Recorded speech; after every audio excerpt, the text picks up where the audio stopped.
Welcome to Talking Mopars, episode number 125. This is a replay of the live stream that I recorded on Friday night with my friends from the wildest muscle car party in the West, Muscle Cars at the Strip. Yes, it is coming back to the Strip at Las Vegas Motor Speedway, March 18th through the 20th, and I cannot wait. So without further ado, if you are a Mopar enthusiast, then you are in the right place. Don't go anywhere. You're tuned into the best Mopar enthusiast-driven podcast on planet Earth, and I am your host, Chris Albrecht, better known as the Mopar Hunter, and this is Talking Mopars Live.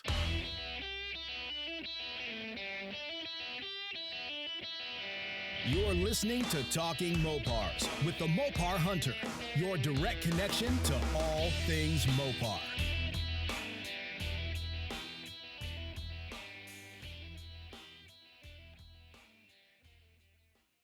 Before we get into the juicy meat of this episode, I have to ask you guys a question. Is your Mopar protected? Whether it's sitting outside in the elements or inside the safe confines of your man cave, it's important to keep your Mopar protected. That's why I'm excited to announce that I'm now affiliated with a company offering an amazing solution for vehicle protection. They have everything from basic indoor shields all the way to the top-of-the-line platinum shields, offering the very best protection to keep your vehicle safe both indoors and outdoors from elements like dust, water, snow, and even UV rays. Their products are guaranteed to fit and are backed by a great warranty. To find out more about my new affiliate, please visit TalkingMopars.com, click on the Affiliates tab, and follow the link to their website. If you need protection for your Mopar, don't worry, we got you covered.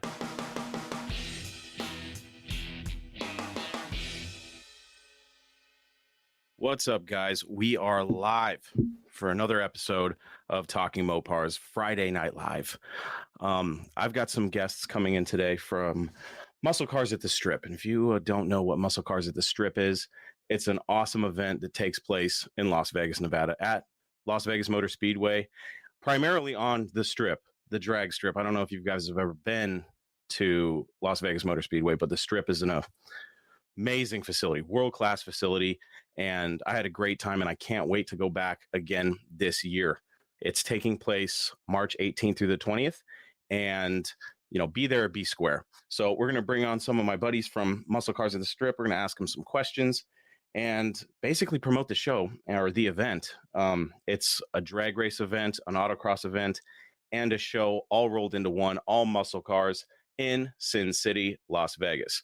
Very cool event, and I got to go last year for the first time. It's been going on for 20 years. This year is the 20th anniversary, and I don't want to miss it, and you shouldn't want to miss it either. So we're going to get them on here and talk muscle cars at the Strip. I had a rough day at work, man. I got here just in time. 7 o'clock on the dot. We are here, and we're going to bring on some friends from Muscle Cars at the Strip. Let me get them on screen. Thank you for joining us. First up, we have Steve. Steve, what's up, buddy? Welcome to the show. Thanks. And we are going to bring on Carl. Carl, welcome to Talking Mopars, guys. Hey, well, thanks for having me. I'm excited to talk about Muscle Cars at the Strip. We got Phil and Bill on their way in, along with Jill. We got Phil, Bill, and Jill on their way. Why don't you guys go ahead and start? Steve, why don't you go ahead and introduce yourself to my audience and your involvement in Muscle Cars at the Strip? Okay, my name is Steve Hinckley. I help with the car show portion of Muscle Cars at the Strip. Been doing it since day one. Wow. Car shows is actually how Phil and I met, and that's probably 36, 37 years ago. Wow. So you've been along for the ride, the 20-year ride of Muscle Cars at the Strip. Yep. Wow. The whole time. So you were organizing car shows before Muscle Cars at the Strip? Yes. Oh, cool. Is Muscle Cars at the Strip the biggest event you've ever helped organize? It is for me. Yeah? Carl? Yeah. Yes, sir. Carl, why don't you go ahead and introduce yourself? My name's Carl Robinson. Basically, I'm just, I start off just car enthusiast, car nut. Yeah. And belonged to a couple of car clubs and, hosted small car shows and things like that. Kind of just some uh, well, about go around across Phil at Mopar Nationals Okay. bit and Right on.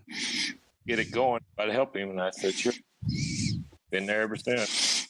Wow. Yeah. 20 years that's some longevity in the car event scene.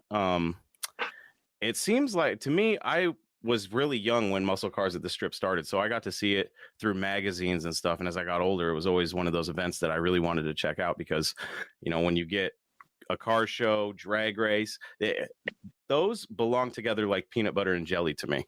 When I go to a car show, I feel like I'm missing out on something. And when I go to a drag race, I feel like I'm missing out on something. So why not bring them both together and have a combination event? I love events like that.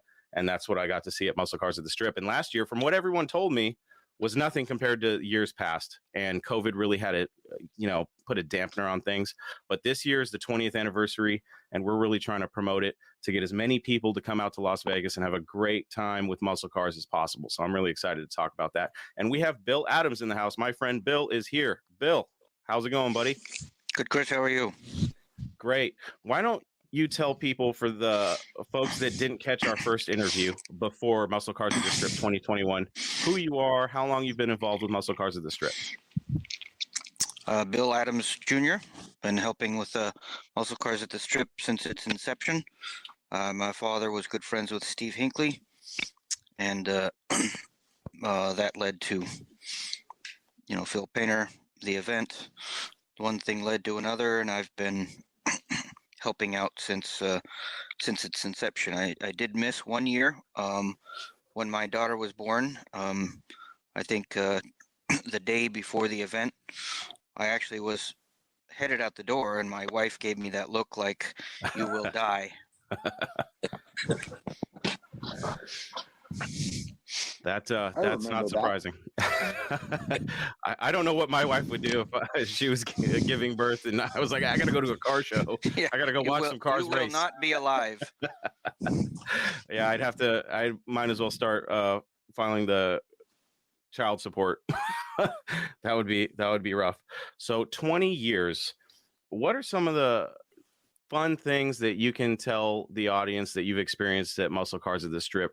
20 years is such a long time. I'm sure you guys have a list a mile long of fun, of your favorite years and your favorite moments and stuff. Can you give the audience a little taste of some experiences that you've had at Muscle Cars at the Strip? Well, what it brings to mind initially, of course, is a lot of work, a lot of great. I'm not somebody who can sit down. I don't usually do too many car shows because I'm not really into sitting down and park and polish, as they say.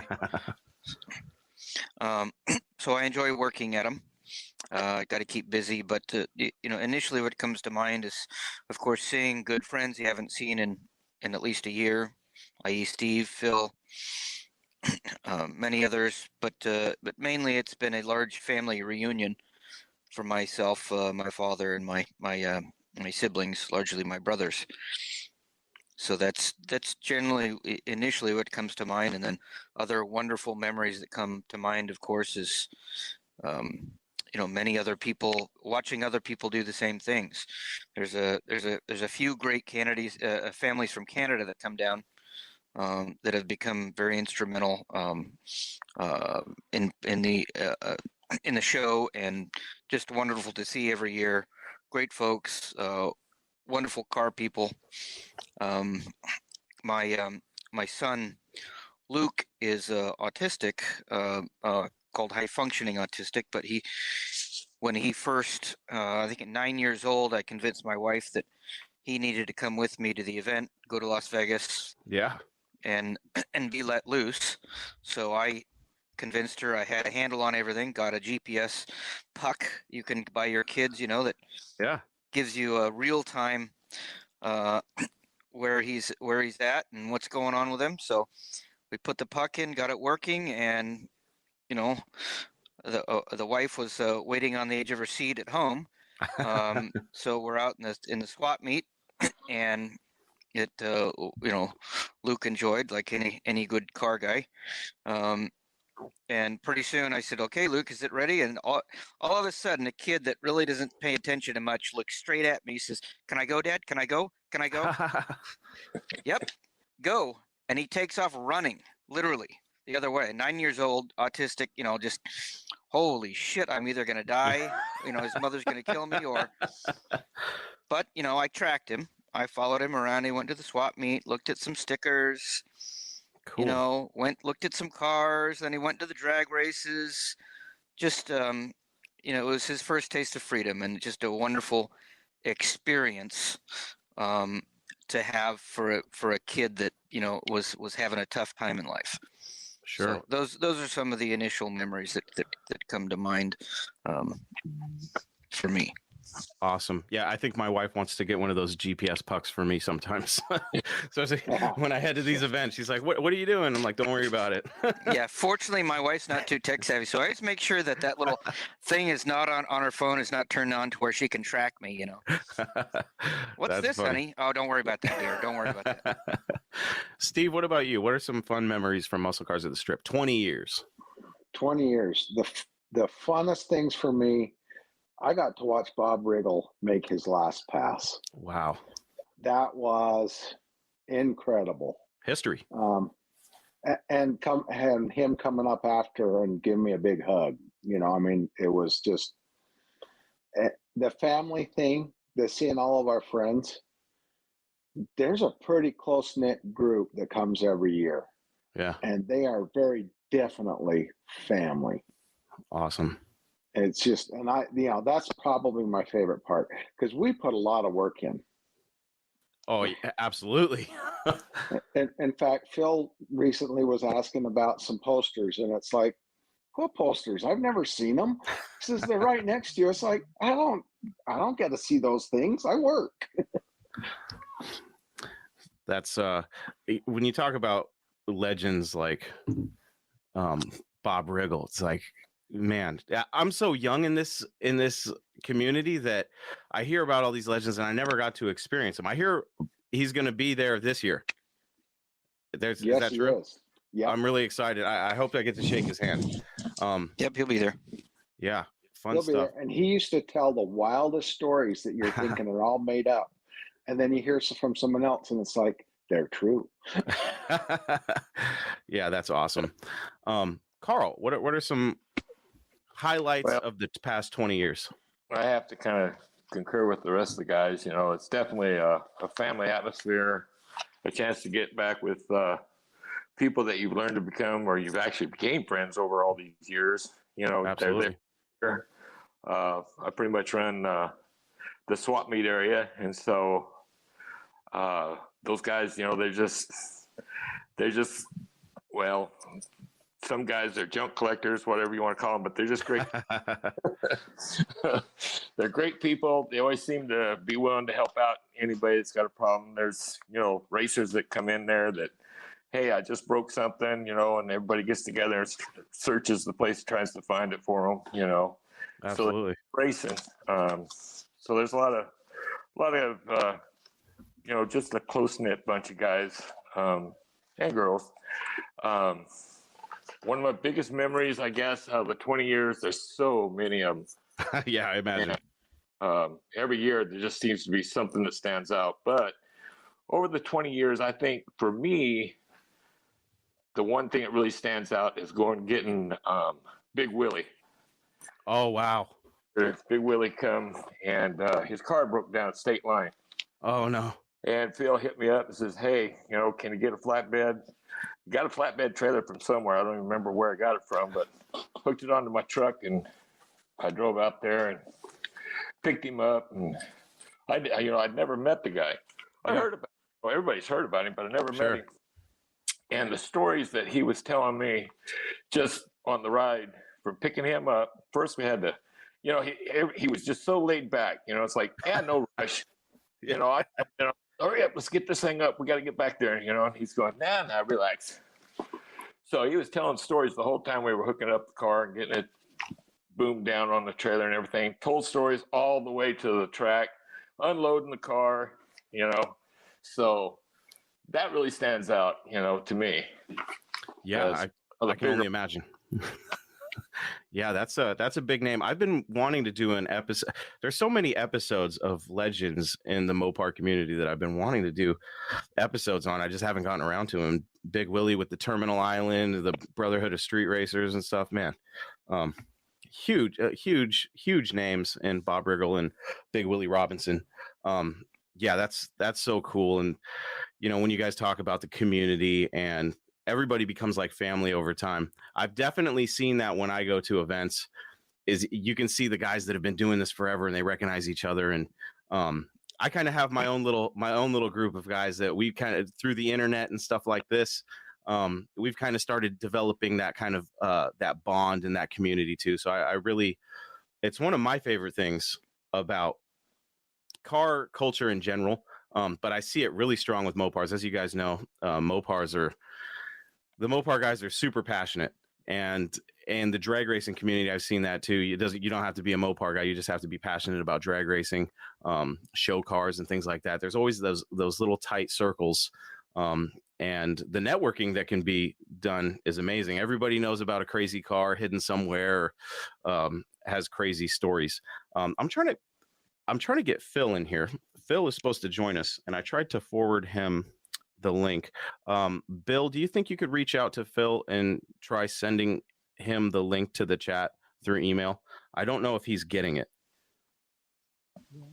Can you hear me? Yeah, I got you. Okay, I think he can get it, but Phil is on all Apple stuff. And okay. So I'm not sure, because it looks like your link came over Google, and I'm on an iPad. Okay, I see. So the only way I could get you up on my iPad was to make sure I had a good a good connection, because streaming wasn't working. Okay, let me send Phil. So that's the only thing I can think of off the top of my head here. Okay, I'm gonna text Phil this really quick. In 20 years, so I got to ask you guys this: with an event like Muscle Cars at the Strip, you have so many different attractions in one show. What is your favorite aspect? I feel like I'm surrounded by a couple drag racers and one hardcore show guy in Steve. Am I right or am I wrong? Oh, I love the drags. Oh yeah. In fact, I've got. I think we all love the drags. Yeah. Yeah.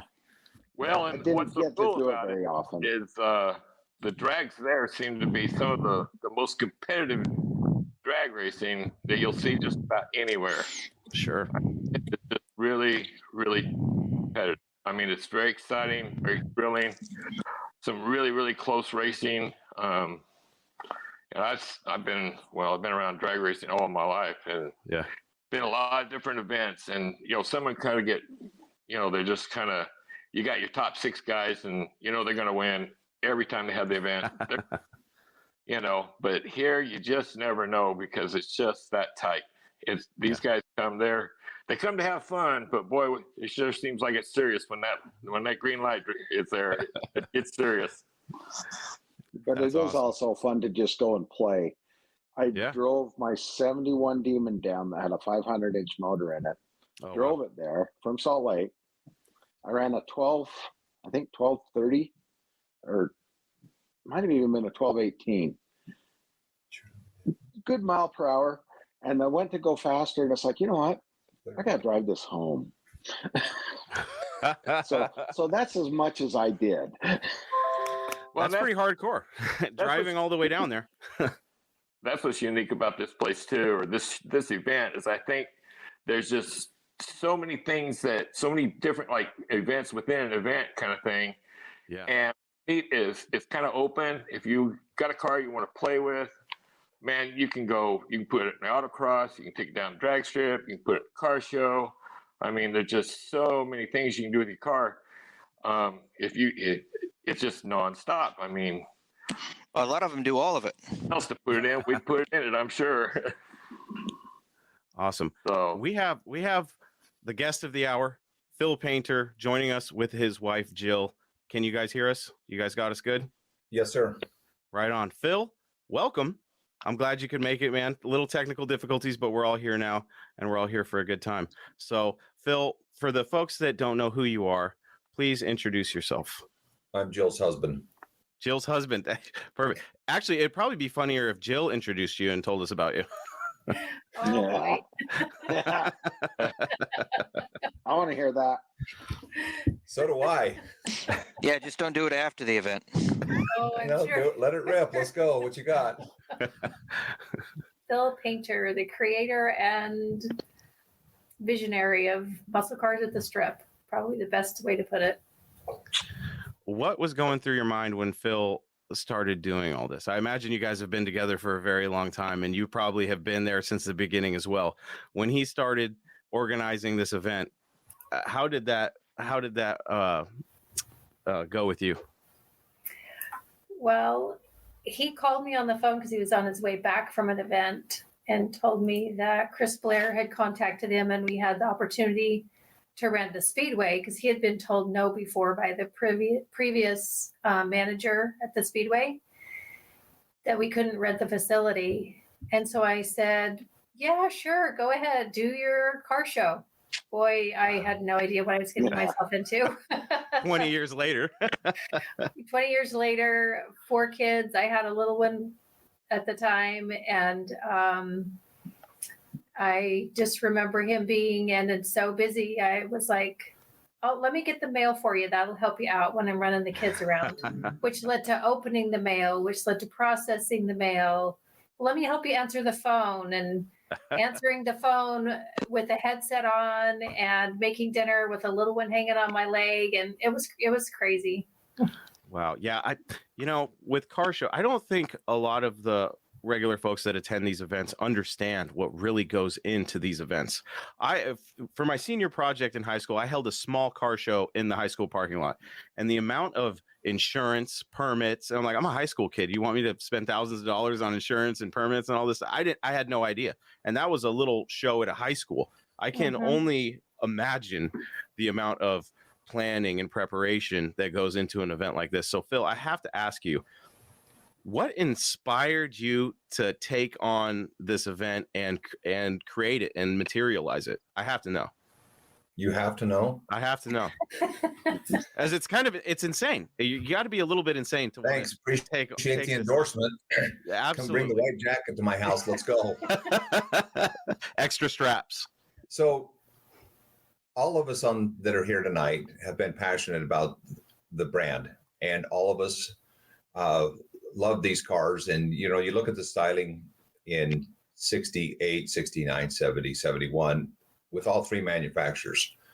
And most of us on here tonight were, 10, 11, 12 years old and didn't get to enjoy those cars.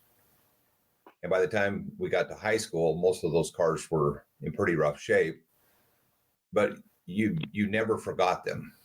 So to make a long story short, my dad was a Dodge dealer for 65 years in central Utah. When I was 9 years old, he had me in sweeping the showroom. And I remember pulling out the brochures and putting them in the brochure rack for the 70 models. And there was a picture of a red 70 Hemi Cuda with the tie down the front of it. And the only word I can use is that I was smitten at 9 years old. Yeah.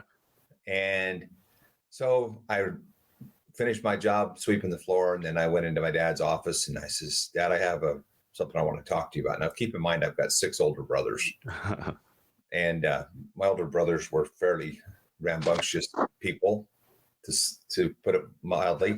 So anyway, I walked in there thinking, okay, I got this great idea. I'm sure my dad's never heard this before, but I says, Dad, why don't you order one of these 70 Barracudas like this, and we'll just put it away. And when I turn 16, I'd like to be able to drive that car. And I promise I'll have good grades and I'll be a good kid, et cetera, et cetera. I mean, I laid it out. I tried to close my dad in about 5 different ways. My dad looked up at me like, what in the hell is wrong with you, kid? I am not ordering a car like that for you. So I was bitten at an early age by the cars. And I later restored a 70 TA Challenger, a plum crazy car. And then I restored Hemi Cuda, and Steve was in helping me find parts for the car at the time. And we were competing in the Mopar Nationals. So we were hauling cars from Utah to Columbus, Ohio to compete every year. And we took second place 4 times in a row. Wow. Yeah. 4 times in a row. Second, we couldn't take a third. We couldn't get told, don't come back. But we were that close to winning it. Man. So I found a car that a gentleman was working on that was a 70 Challenger that he had started by putting a 5.9 in it and gave up on it. So it was a fuel injected truck motor. Okay. And we thought to ourselves, well, how hard could this be? So anyway, to make a long story short, the car evolved. It turned into a pro touring car 20 years ago. Wow. And we took the car on the Hot Rod Power Tour, and still we're working through some bugs. And we came back at the first night where the car was debuted in Phoenix, and there was a business card on the wiper blade of the car, and I figured it was the facility telling me to take my oil leak and Mopar out of here and don't bring it back. And I flipped the card over, and it was the editor of Hot Rod. Oh, wow. And so one thing led to another, and the car went from just a driver that I could take the kids around the block in to me. Okay, so Jill's sitting here, so I got to tell the truth. So I come from a car dealer family, and I used to buy cars in Phoenix every week, and I found this car in the Auto Trader, and you can imagine the Joe Dirt moment when I saw it. Oh, yeah. Anyway, so I messed around for a couple of weeks, called the guy, and you could tell he was done. He was done working on the car. And so I called Jill one night, and I says, hey, what do you think about me buying another car? And of course, she's feeding the kids and just hoping that I'll go away and not bother her anymore. And No, we'd had this conversation 3 times earlier. Him telling me about this car.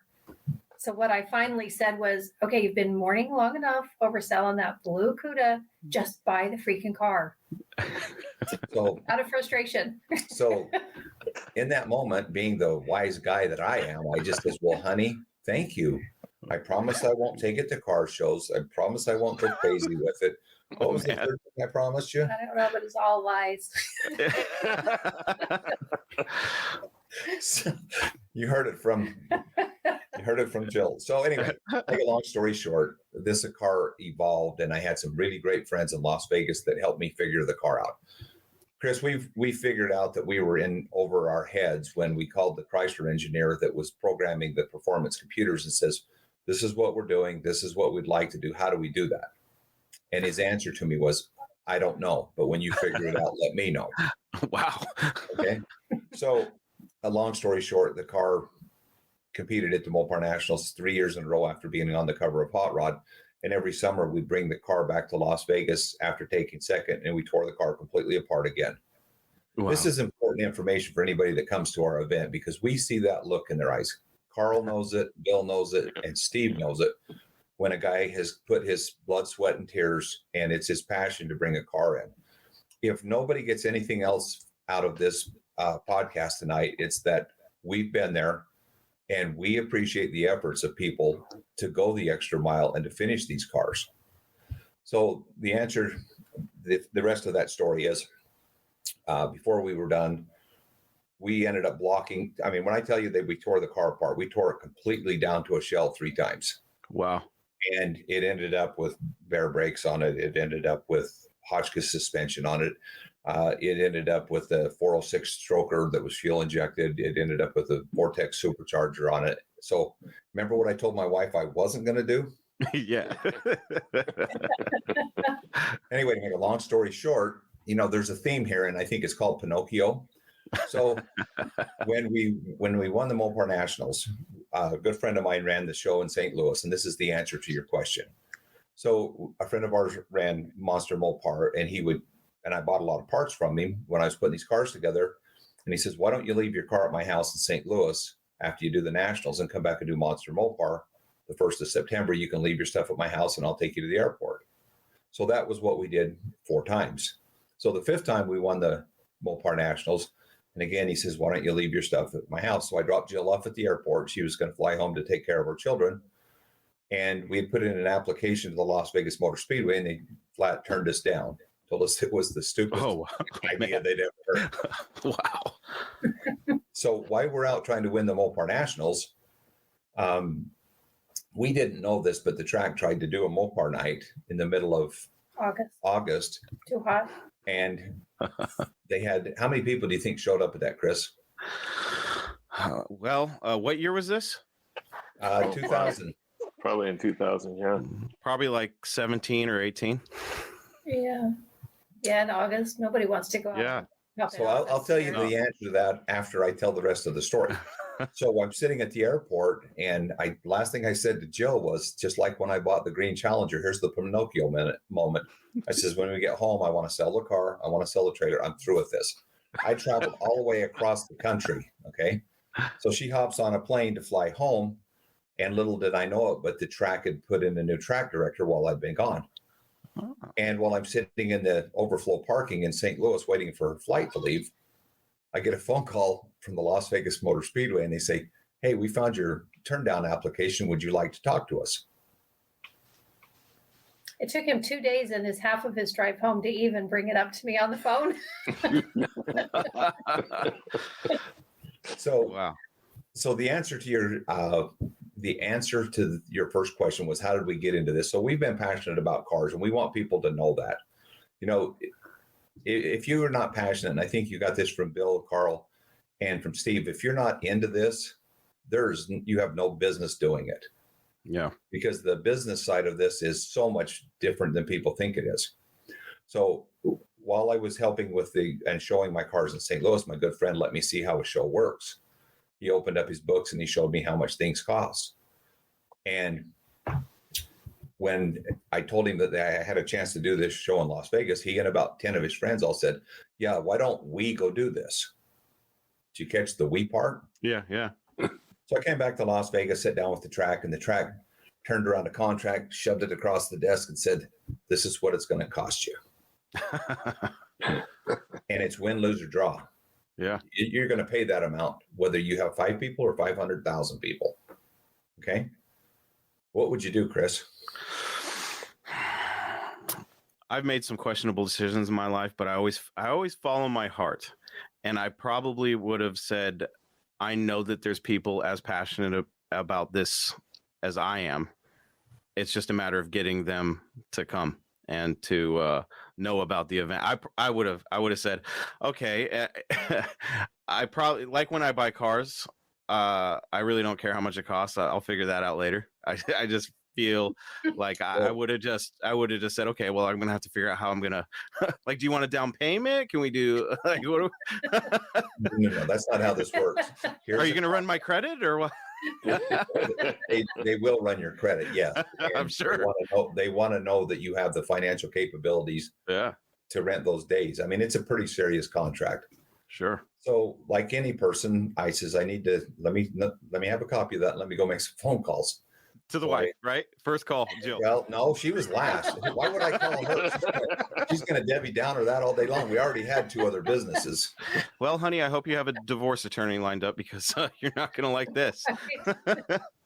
So to make a long story short, I called up my buddy in St. Louis and his 10 friends. And I says, what do you think about this? And they, slowly, they all just kept falling like dominoes. Yeah, we think you should do it. You should do it. To make a long story short, then I picked up the phone and called Steve and a few of my friends out here. And, we looked at the numbers. We figured that we had a chance and it was worth trying the first time.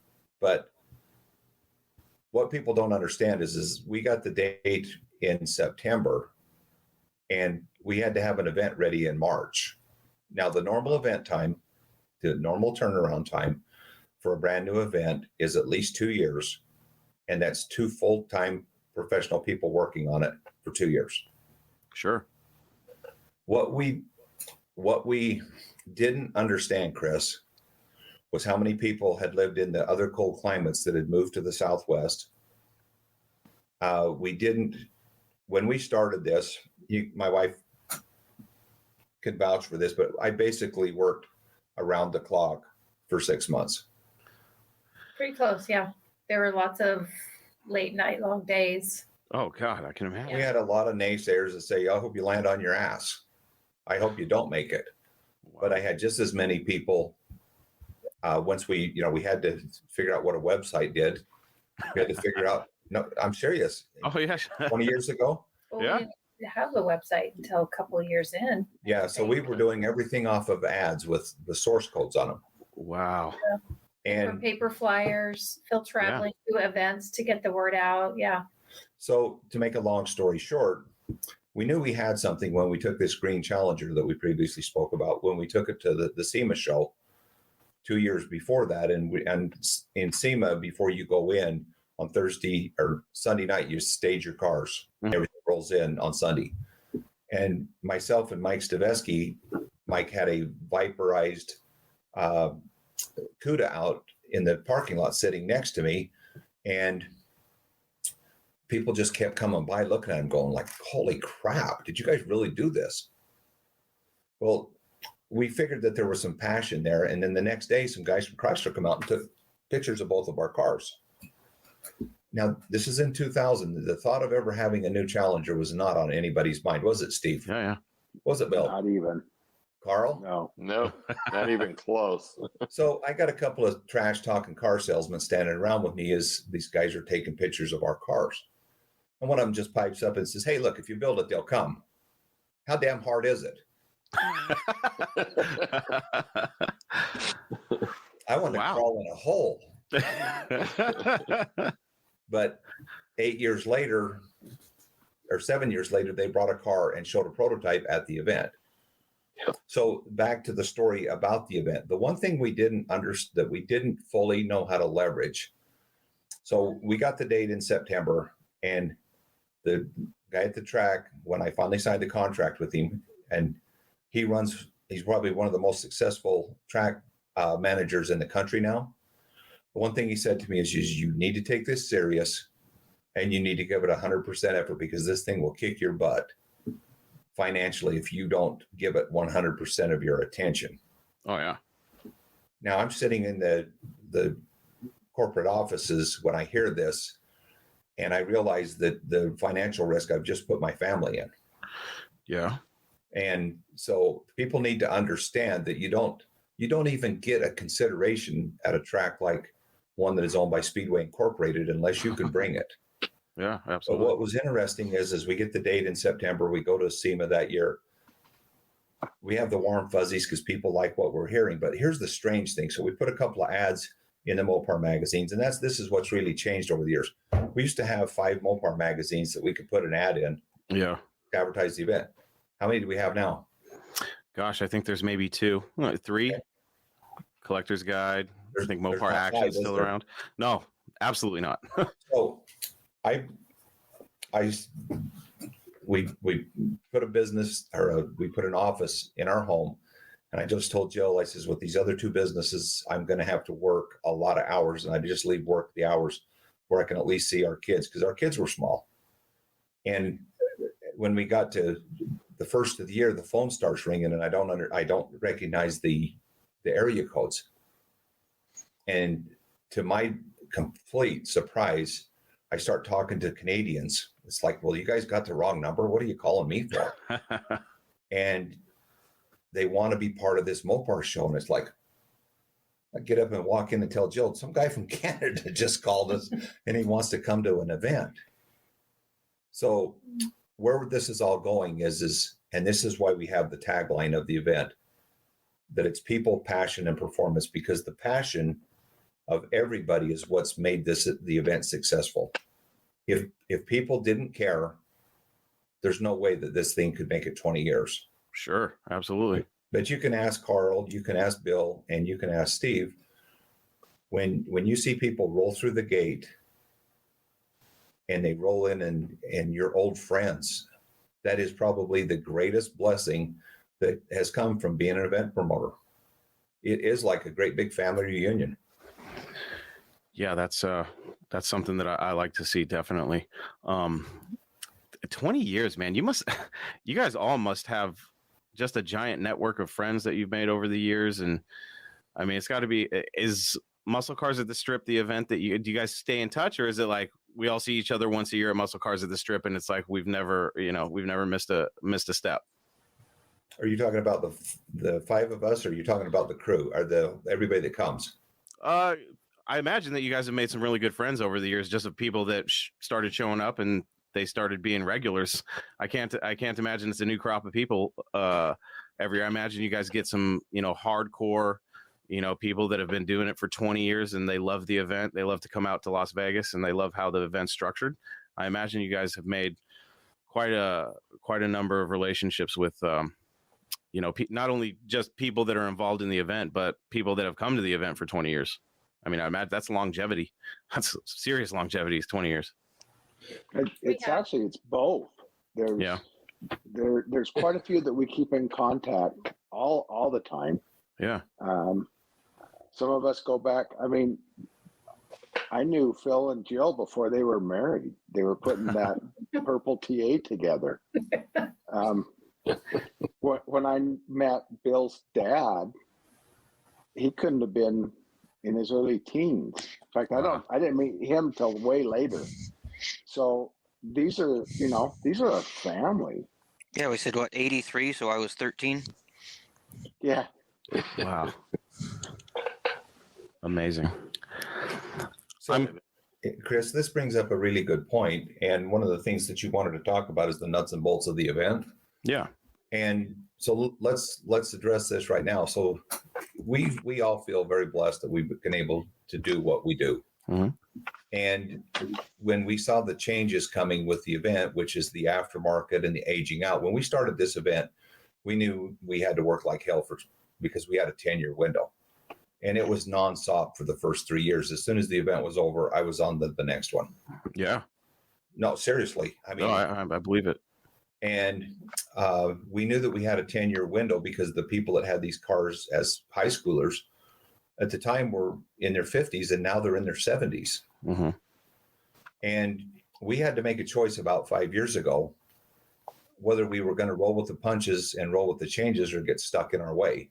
And it's been a very tough decision. But what's cool about it is we've had so many Mopar people understand that we've got a great thing here. Why not share it if that's what it's going to take to keep it going? Yeah, absolutely. I have to ask, when you talk about how much, you know, I think trouble's the wrong word, but how much time and effort you had to put into that first event. I am curious, how many people, like, how big was, I mean, you advertised in 5 magazines, you went all over the country to get the word out. I'm curious how successful that first show was. It had to have been pretty successful for you to go, okay, I'm going to do, you know, after that was over, you're already planning the second one. I imagine the first one was really successful. I have to answer part of it. Phil could say something as well, Okay. but as we did the first event, I remember helping Phil with the registrations, and I remember going out to the event and just thinking, well, I hope someone shows up at the gate to register at the gate. Yeah. And it was so overwhelming. It was completely unbelievable. I felt like I was so in over my head. I was so grateful for Carl's wife, Mary. She came, and here I thought, oh, there'll be some people show up at the gate. I can take care of selling the t-shirts too. Oh, there's no way. Mary just says, yep, Jill, I got it for you. I'll take it. And she just took care of all of that for me, because there's no way. I could not believe how many people just showed up and registered at the gate. I don't remember what our numbers were that first year, but to me, it was an overwhelming response, more than I thought we would have. So I have another flip side of this, Chris.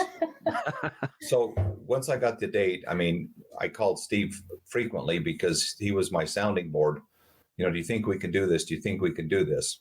And the Thursday before, we were supposed to set up on Friday, because Friday was a setup day.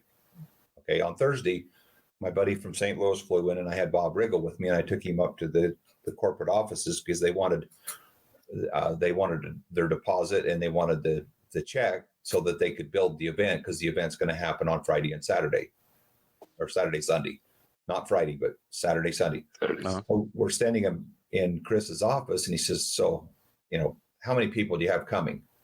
I says, well, we've got 337 racers. We've got 279 car shows. He looked up at me and he says, no shit. And Bob Riggle says, yeah, he's got that many. And then Chris says to me, so do you have their money? I says, yeah, they paid. They paid already. So we had no idea what we were getting ourselves into. And when Jill told you the story about how Mary saved our rear ends, That story has played out with everybody on here, and it plays out every year over and over. So this is what happened the first year. So we get out there, and this is supposed to be a setup day. People are supposed to be able to come into the event, and it starts Saturday and Sunday because we only rented the track Saturday and Sunday. And I got there early, and I looked outside the front gates, and they were 4 wide all the way to the marquee. Wow. And that's insane. The track security called the track manager, and he come out and found me. And this is no lie. He looked at me and he says, "Where in the hell did all these people come from?" Now, it's a good problem to have, but we were completely overwhelmed. And if we didn't have people like you have on your show right now that know people, we couldn't have even survived that first one. But people saw that we were in over our heads, and they jumped in and helped us. And when the first event was over, I mean, I was pretty sure on Friday night after everything that had happened, Chris, I did the first show with the severed Achilles. Oh my God.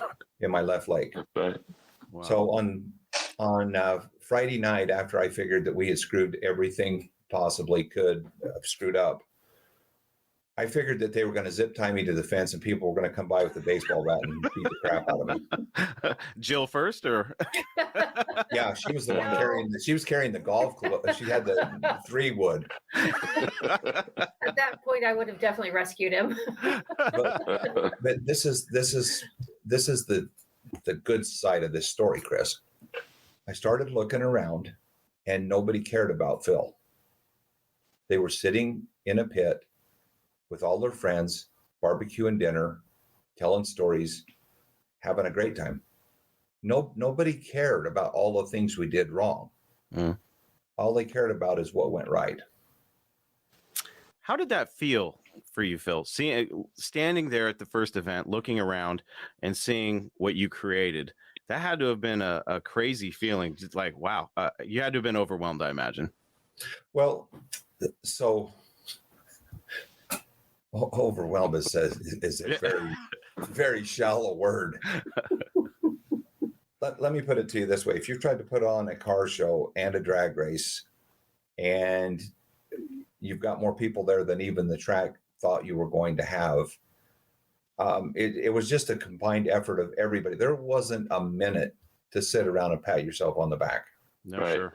Everybody was so busy during that event, and it's the way it is every year, that if you stand back and say to yourself, "We got this under control," the next thing you know, there's going to be a problem.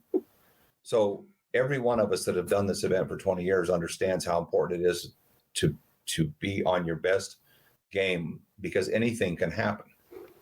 The answer to your question was, I had 2 or 3 professional promoters call me after they heard what had happened and set me down and told me, "Hey, look, you've got something here.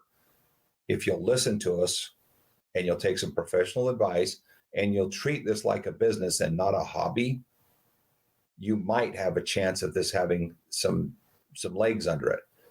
The other thing that Chris told me from the track was, most events lose money for the first 5 years, and you have to be prepared for that hit financially.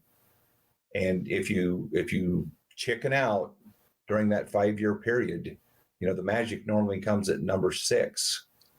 Wow. And you've got to be in there for the long haul. So there's been no patting ourselves on the back. I'm grateful for the people on this podcast with you, because everybody understands the big financial risk that we've taken. But when we hear comments, and Las Vegas is a busy town. Yeah. And there is a expectation when you go to a venue that you're going to bring X amount of people and it's revenue driven. We have one of the world's greatest facilities right here in Southern Nevada, in the entertainment capital of the world. And they've been great to work with, but there is an expectation that comes with that. And I knew what that expectation was, because, like I said, I had some professional promoters sit me down and set me straight on what I was taking on here. But what I found out the next year when we went back and said, hey, we'd like to do this again, I figured, yeah, well, the rent's going to go through the moon. Your people are, there's no way we're doing this. And Chris, I heard over and over, we love your demographic.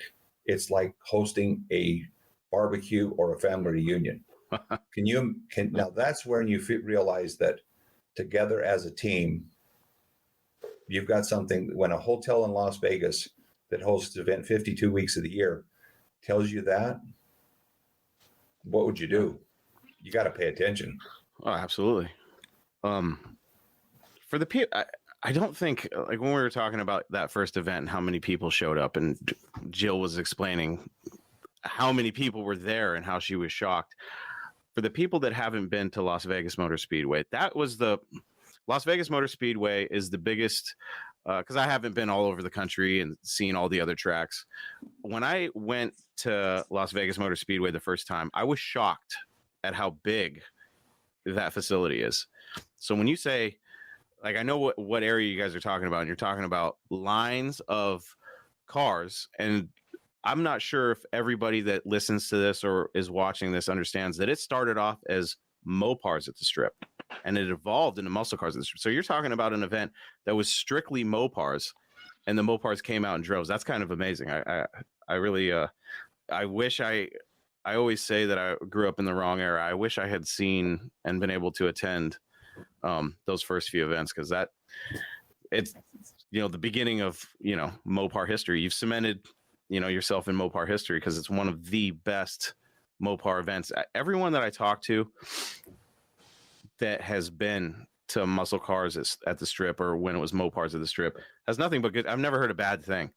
It's really remarkable, and I'm glad that I at least get to be a small part of it, especially for the 20th anniversary, because that's a big milestone.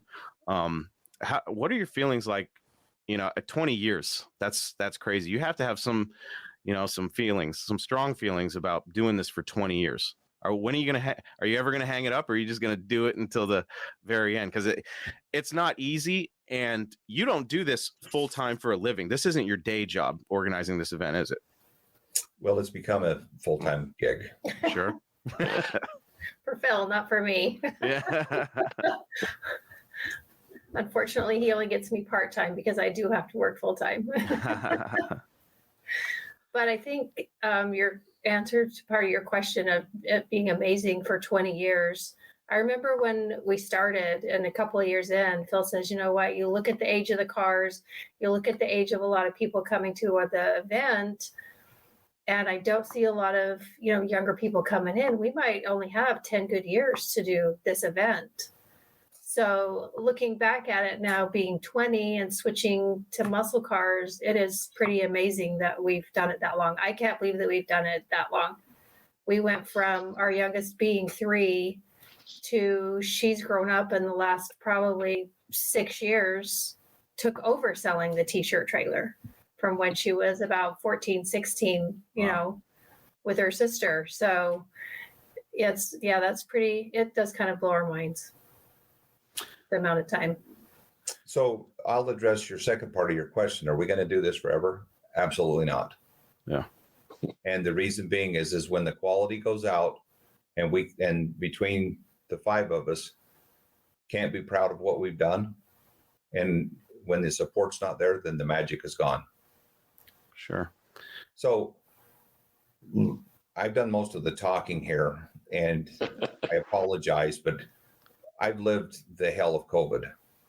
Yeah. And I want everybody to understand, we were at the Las Vegas Motor Speedway on the 15th of March, and there was an event being held, and I was out there passing out flyers, trying to drum up business. And on the 16th, I was at the Las Vegas Motor Speedway, and my phone started to go off. I got called up to the corporate offices and was informed that the whole facility was shutting down, and we had 2 hours to vacate the property. Not only me, the whole staff. Wow. So a year's worth of work preparing for the 2020 event. And we were looking at our data going into the 2020 event, and it was going to be a great event. So do you remember my example of saying that I thought people were going to zip tie me to the fence and beat me with a baseball bat?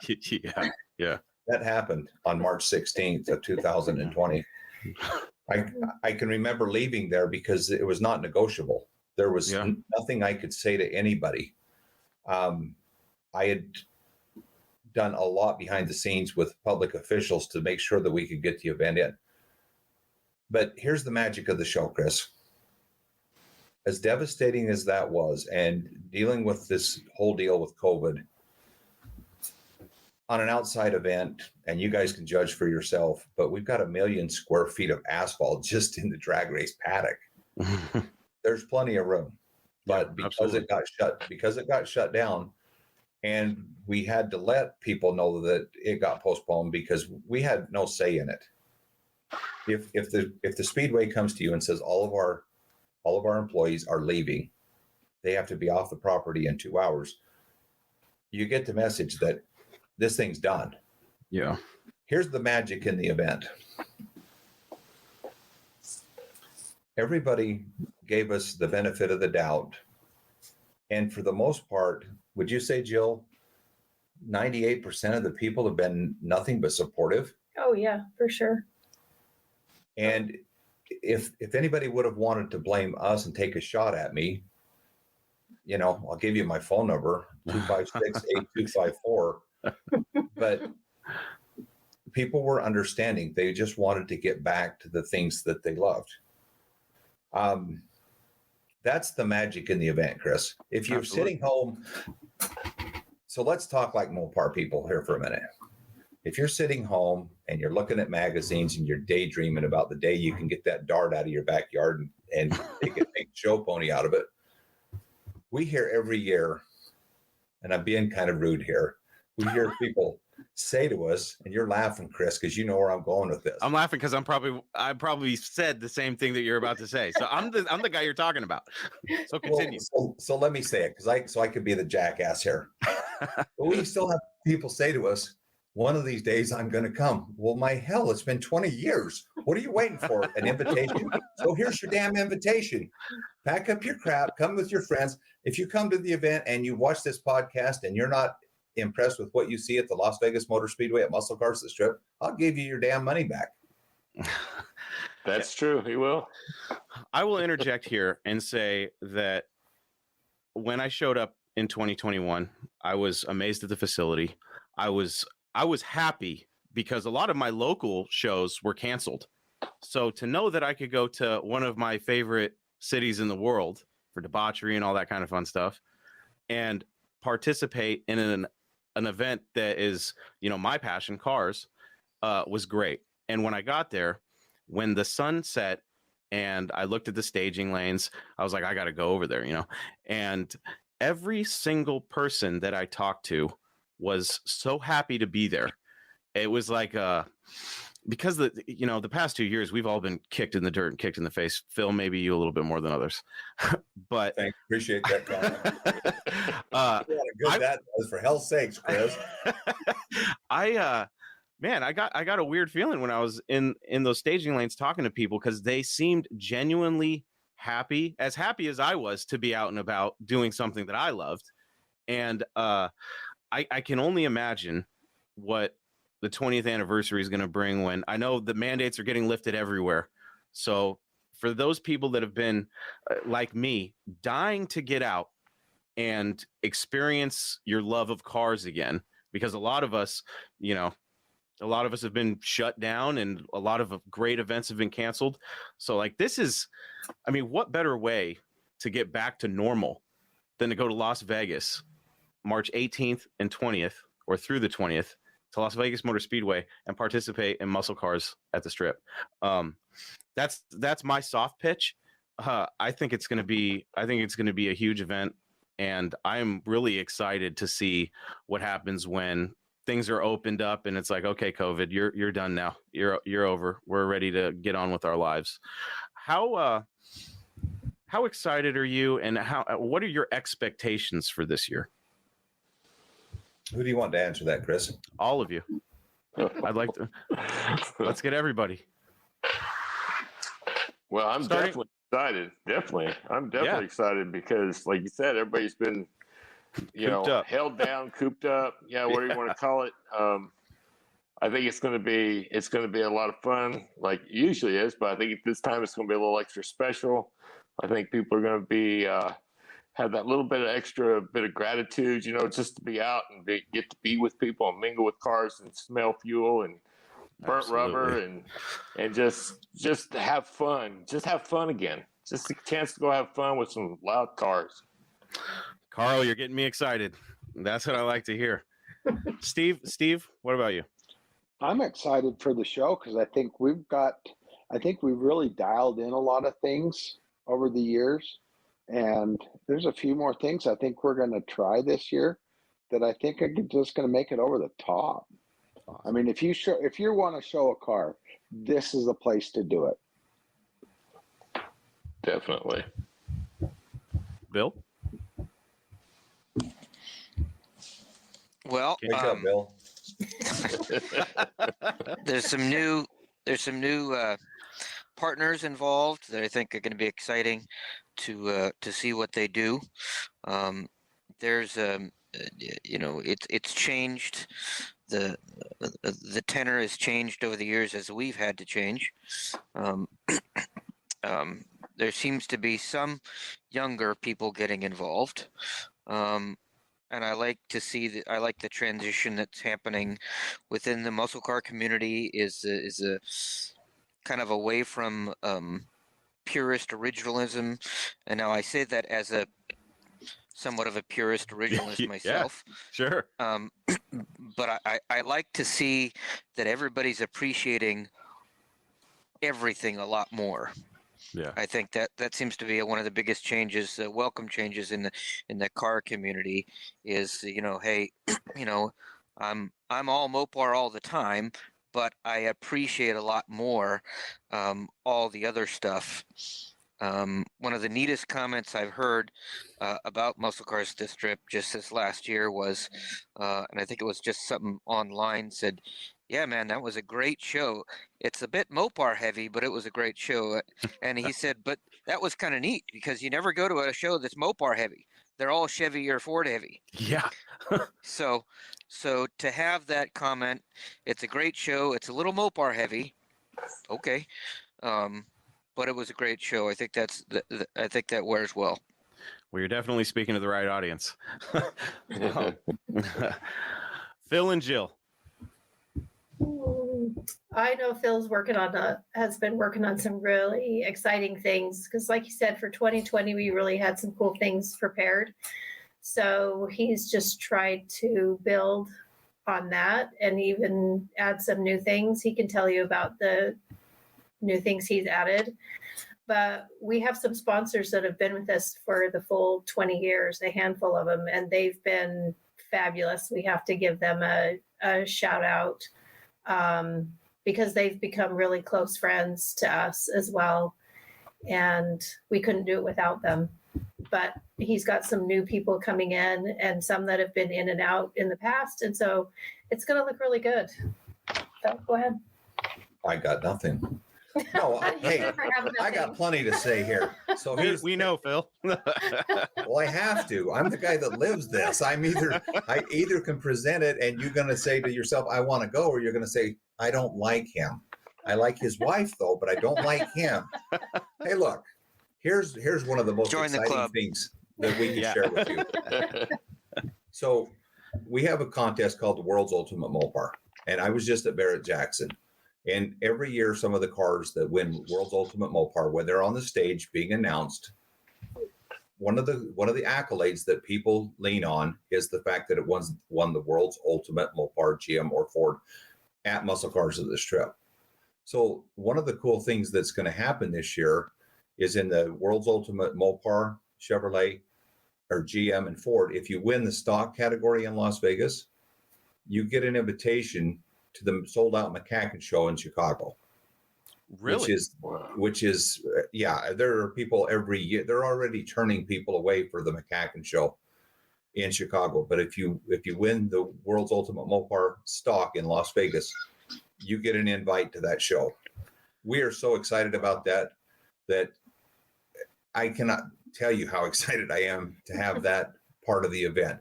When Jill mentioned 20-year sponsors, so Sam Davis and everybody at TTI has been with us since day one. And you stop and think about that. He has the trust and confidence in us for 20 years to hang in with an event. What an honor. We take that very seriously, that we've got that kind of a working relationship with them. So the car show is going to be fantastic. Bill has been helping me work on a big announcement that is going to come out next week. That we think is really going to leverage the car show. Bill has been a very important part of that whole relationship. And I think when you hear who our new presenting sponsor of the car show is, I think everybody's going to have to take notice. This goes back to my comment about you've had 20 years to get your ass out here.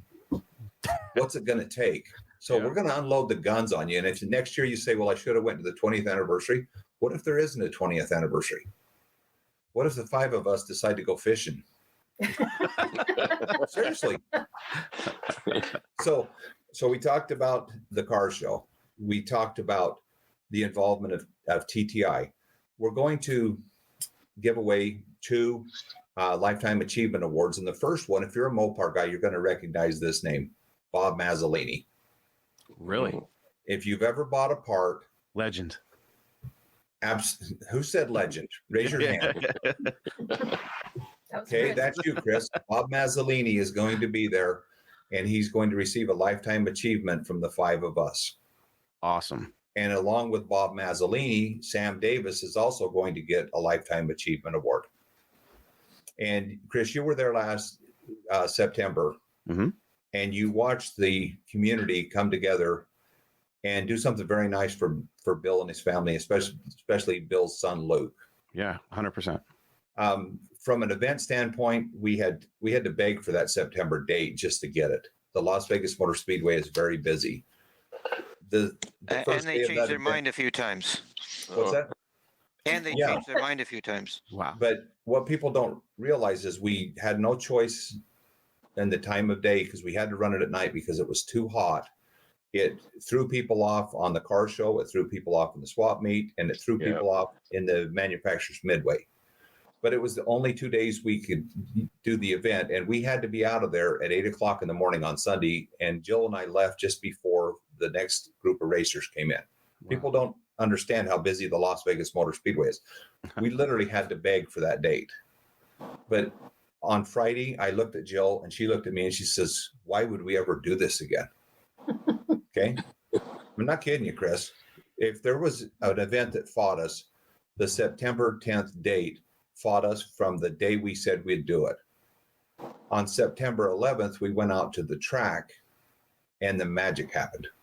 Yeah. When I tell you that there was magic in the air, when Mopars 5150 gave away those veteran cars on September 11th, if you were there, I still have cold chills thinking about it. When they unveiled the car and gave the car and surprised Luke with it, knowing the effort that had gone behind that by some unsung heroes such as Courtney Hansen, Royal Garage, and a group of just dedicated gentlemen in Casper, Wyoming, it's unbelievable. They even had to fight COVID and still got the car done. I mean, when you see those kind of efforts, if you've never talked to me on the phone and you've never met me and you're watching this podcast, I'm passionate. Yeah. Because if you weren't passionate, there's no way in hell you could do this job. So that happened at the car show and it was magic. So then you go up to the autocross and Chris Birdsong, if you're following him on Instagram, he brought a bunch of his rowdy friends and they autocrossed all night long. And I'm still hearing stories about those guys raising hell in the autocross with their cars. But the magic for me, Chris, and I'm going to get to these 5 points. The magic for me happened on the drag strip because there was a racer that got COVID and he had some other underlying conditions and he passed away. And part of what he put in his last will and testament is he wanted his car to go to his racing buddies. So they said to me, we want to honor him. And the track schedule got all screwed up. So then they kept telling me, everybody's here. Well, I had no idea what everybody here means. Then I was made aware that there were 19 people that had driven down here from San Jose that wanted to be here to see us pay a memorial to him. Yeah. When we finally got to the point, it was 9:00 at night when we were able to honor the wishes of the family. Two of his buddies come up and did great big smoky burnouts, and then went down the track at about 5 to 10 miles an hour while there's bagpipes playing. Second group of cars come up and do the same. The third set of cars come up and they just annihilated the tires. And as they're going down the track, people are on their feet and you can feel it in the air. And the bagpipes are playing. And then the Las Vegas Motor Speedway eulogized this man. And then they went into all of the blessings we have as a country and the price that was paid on September 11th by our veterans. And it was one of those moments that it made. You ask if I'm proud about a moment. That's a moment that I was just glad that I was with such great people as the five on this board and yourself. When the gentleman's car came down the return road and he followed the other 6 cars, there was a cardboard cutout of his personage. Yeah. And all 19 people came over and wanted to tell me thank you. 2 small Hispanic women came over and through an interpreter, who was the aunt, told us that was the nicest thing that had ever happened to their family. Wow. So if you think you know what it's like to go to an event,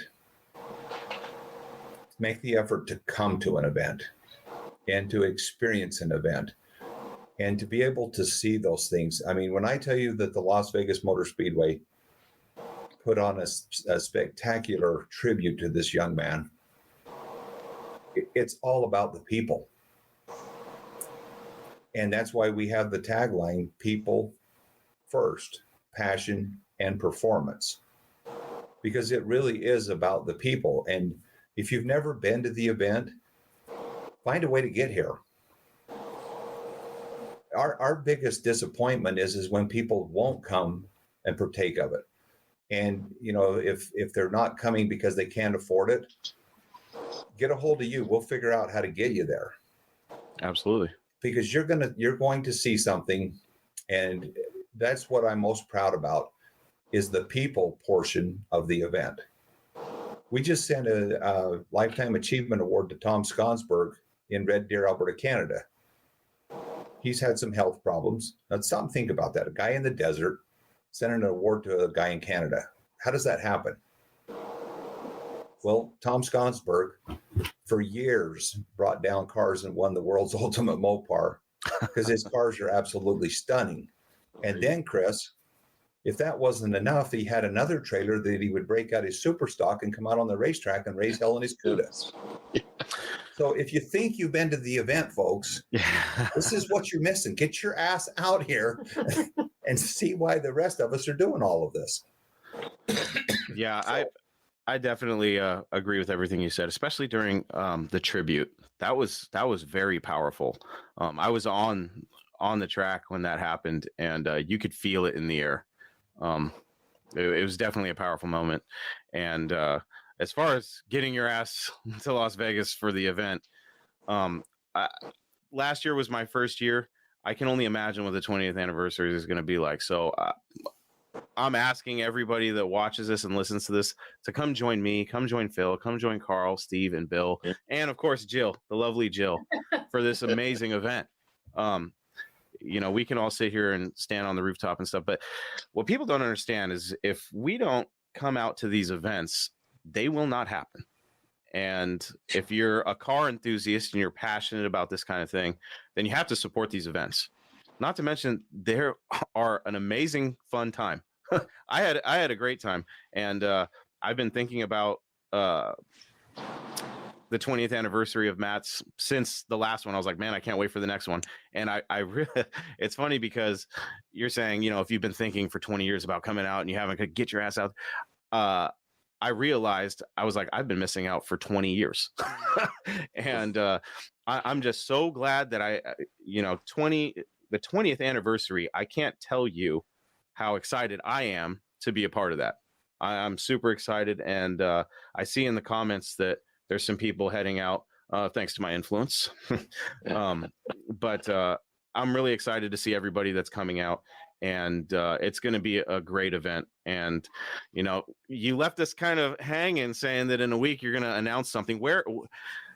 Obviously you're not going to tell us what you're going to announce, but where I got more. I got a couple more things. So let me finish what I started Well, here. Okay, finish. Let's go. Okay, so we talked about three things. We talked about Bob Mazzolini. We talked about this big announcement with the car show.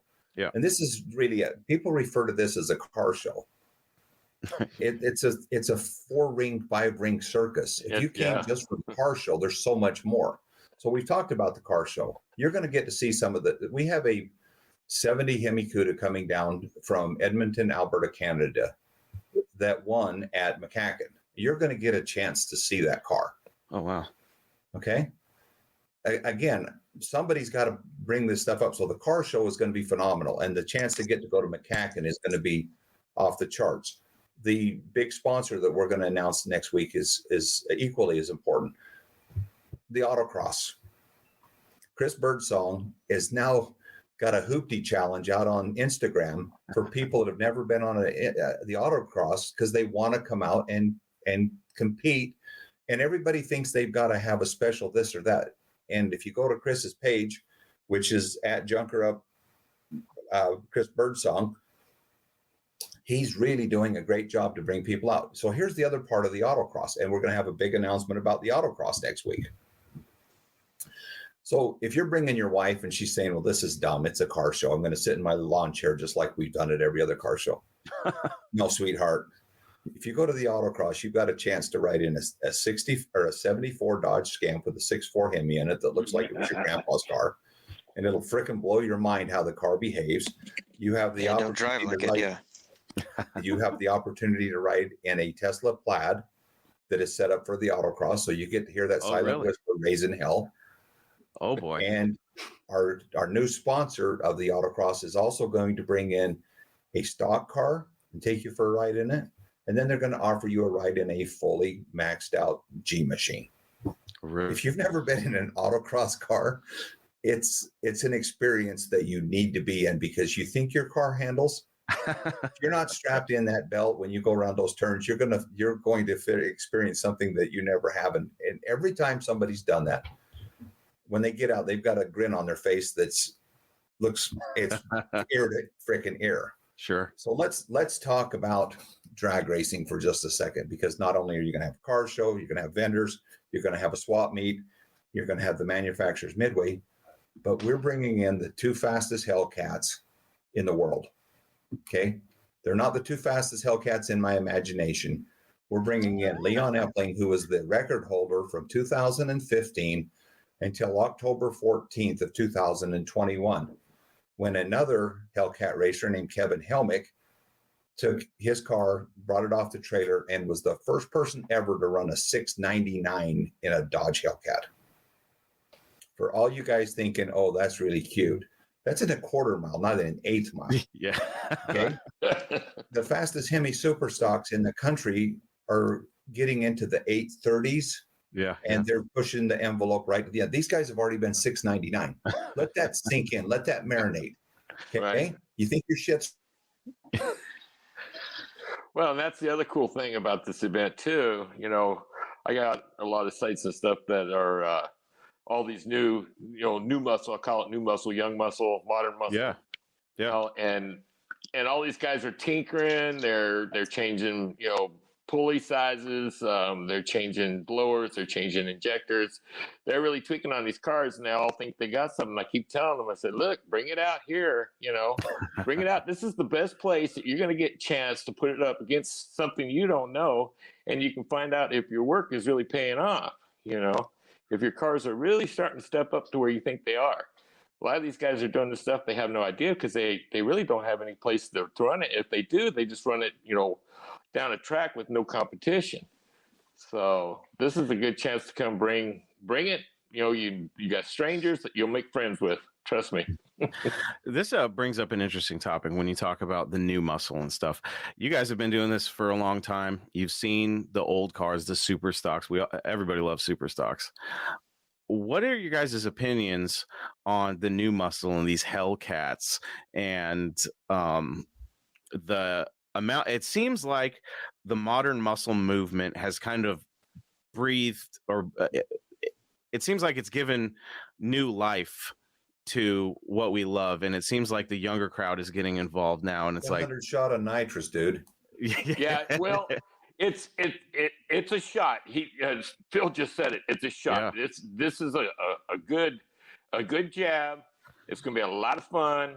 I think we need to enjoy it to its fullest, because I don't think it's going to last long.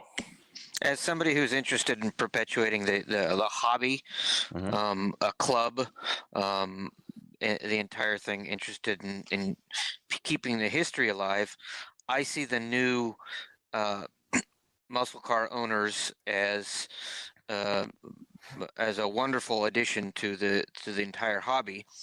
Are they all going to become interested in the older stuff and the history and keeping it alive? No, but some of them are. And that would not have come from anywhere. They would have gotten interested in somebody else. Some of these kids that are interested in the modern muscle will become interested in keeping the history of not only Mopars but all these cars alive. And so I welcome it at every level. Oh yeah, we have to, because I think they're trying. Evolution is trying real hard to push it away. And like anything else, when they actually look at the innovations that were done in these cars in the 50s, 60s, and 70s, they'll be shocked and amazed to some extent, and then they'll get in their Hellcat and scream out of there a hell of a lot faster than I am going to be in my '69 Roadrunner. So, but regardless, it's a right picking ground for people that are going to become real true enthusiasts. Absolutely. Off topic just a little bit here. I feel, and this is my personal opinion, that there's still this weird gap between the old school guys, that love the vintage cars, and the modern muscle. I go to car shows and I see this separation, and I've always wanted the show to kind of bridge that gap a little bit. Do you guys see the same separation in the community? Yeah, yes. And I see more of an acceptance. It's more and more, like I say, I see it because I'm kind of, I'm interested in what the younger generation is doing. I want to see what they're doing. So, that's what I do in my spare time, I guess, is get on the internet and check this stuff out. But yeah, there is. And I think the biggest, purpose or the reason why I think the gap is there is because the new muscle has so much technology and it has so much, computer stuff, software stuff and stuff like that, where the old guys, the old school stuff, it was real simple. You got an engine, you got a steering wheel, you got a carburetor. That's it. That's it. You don't have to have, a computer to run the fuel injection or, and the timing and all this, that, and the other. It's real simple stuff. Well, to the young guys, it's so much simpler to have a computer because all that stuff's mechanical, it's old, and it's slow, And so, the young guys are going to take this thing, like you said, you already got Hellcats turning, $699s, it's just unbelievable stuff. I mean, it's unbelievable when you think about it. Like Phil said, let that sink in for just a minute. Oh yeah. That's just crazy. So, I kind of lost where I was going with it, but it's so much simpler for the younger guys, Yeah. So, Carl, you probably would agree with me. Here's what I think is really going on in the car show portion. I watched Steve, I've watched Bill, and I've watched Carl have to restore a car that was, say, 10 years old when they got it, and they want to put it back to showroom condition. If you've got to color sand a car, and if you've got to sand a car, and you've got to replace a panel, you've got to rebuild a motor, and you've got to rebuild a lot of the components on the car because you want it to function as well as it did when it was new, you're heavily invested in that car. You've done a lot of blood, sweat, and tears to get it there. And if I can walk down and have them slap a happy tag on the back of a Hellcat, that's a whole different experience.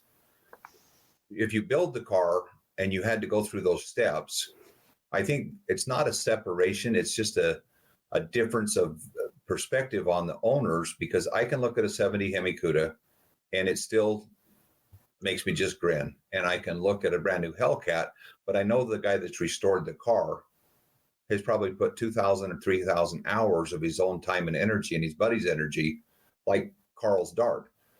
When Carl brought his Dart out to be part of the 7071 display in September, the car looked like it came off the showroom floor. And the only reason it looked like that is because Carl spent the time to get the paint, and it was a black car, to look absolutely spectacular. So you've got two different processes. You've got the pride portion of it, where you've had to rebuild it to enjoy it. And then you have the modern guys that are now individualizing their cars rather than restoring them. Yeah. It's just a change in definition. But I can tell you that the passion that's in Steve's eyes, the passion that's in Carl's eyes, I see it with this younger generation. And just like Bill said, we all like cars. I was just out to Shelby the other day, and the general manager said to me, I love cars. I mean, here's an adult running the Shelby manufacturing plant, and that was his answer. And I think that's the message is, Carl, is this not right? We just love cars, but if you have to restore your demon and you have to go do the work you had to do to get your demon ready for the event, it's a whole nother process than a guy that can just go out and take a car duster and wipe off his driver. True. Right, Carl? Yes, sir. Yeah. I like to ask. Correct. I like to ask that question because, like I said, I really want this show to be the bridge of that gap, because I love it all, and I totally understand the points you're making. I like to get different opinions on that. But let's get back to muscle cars at the Strip. You said that, obviously it can't go on forever. There has to be a point where you're like, okay, I've done this long enough. But I'm curious if there's still room for evolution within the event. Are there still things that you haven't done yet that you want to accomplish, or certain aspects of the show that you want to change moving forward? Or is what you've created, you just want to keep it going for as long as you can as it is? Because it seems like I've never been to the other events, but I definitely understand that it's evolved, and I'm curious if it's going to keep evolving. And you want me to answer? Of course that? it will. That's a great answer. No, it will. It will. Bill says no. No. No, and the reason being is, if we're going to be honest here, it's easy to go on the internet and be a voyeur and look at on pages and daydream about putting a car together. But if you've ever changed a rusty floor pan in a car, and if you don't have the skill set and you're not a body man, you're 9 out of 10 people is not going to finish that accomplishment. They're going to cut the floor out and they're never going to get the new piece in. And I think there's a part of the hobby where people are daydreaming, looking on the internet, and they think that it looks easy to watch a guy that has spent his whole life mastering his craft to be able to put a trunk floor in, or the bottom of a floor pan, or you name the part on the car. And I think we've gotten numb to the fact that these guys are really craftsmen that are doing it. Okay. And I think that it's a time for everybody to wake up to the fact that when you see a beautifully restored car, it's taken a craftsman to do that car. So back to your question about the event, and Steve and Carl and Bill probably can all attest to this, you can tell when the promoter's burned out. If you go to an event and it's stale and there's no new energy and all he's doing is obligating himself because he's got a little bit of ROI on it. Jill, can't you tell when you've been to a car event and they're waiting to just get paid so they can go home? Yeah. Yeah. Yep. And we would be doing everybody a disservice if we did that. And the thing you're going to get with the 5 of us is you're probably going to get brutally honest answers. And so if people think that this is going to go on forever, stay home and see what happens. No, I mean, it's just simple. It's simple Sure. math. I cannot go out and rent one of the greatest facilities in the world and then have people not be engaged. You know, that's where the light has to come on. As long as it's fresh and people are coming, I'm more excited about this 20th anniversary show than, I mean, I can tell you 4 or 5 more things that are happening. I mean, I'm going to give you an example right here. See that? Didn't think you could. That is clear full. That is clear full of some wild payouts. Teaser. There's so much great stuff going, but how this has all come about is people in the drag racing business understanding that the track in Fontana was just closed permanently, and now they better pay attention. You know, we can only beat the drum so long, and then we sound like we're whiners. But when people come together, like they've done on this stock super stock combo, Chris, they're guaranteeing a payout of $10,000. Yeah. Did you hear that? I definitely heard it. Okay, Yeah. so it's those kind of things that are going to answer your question.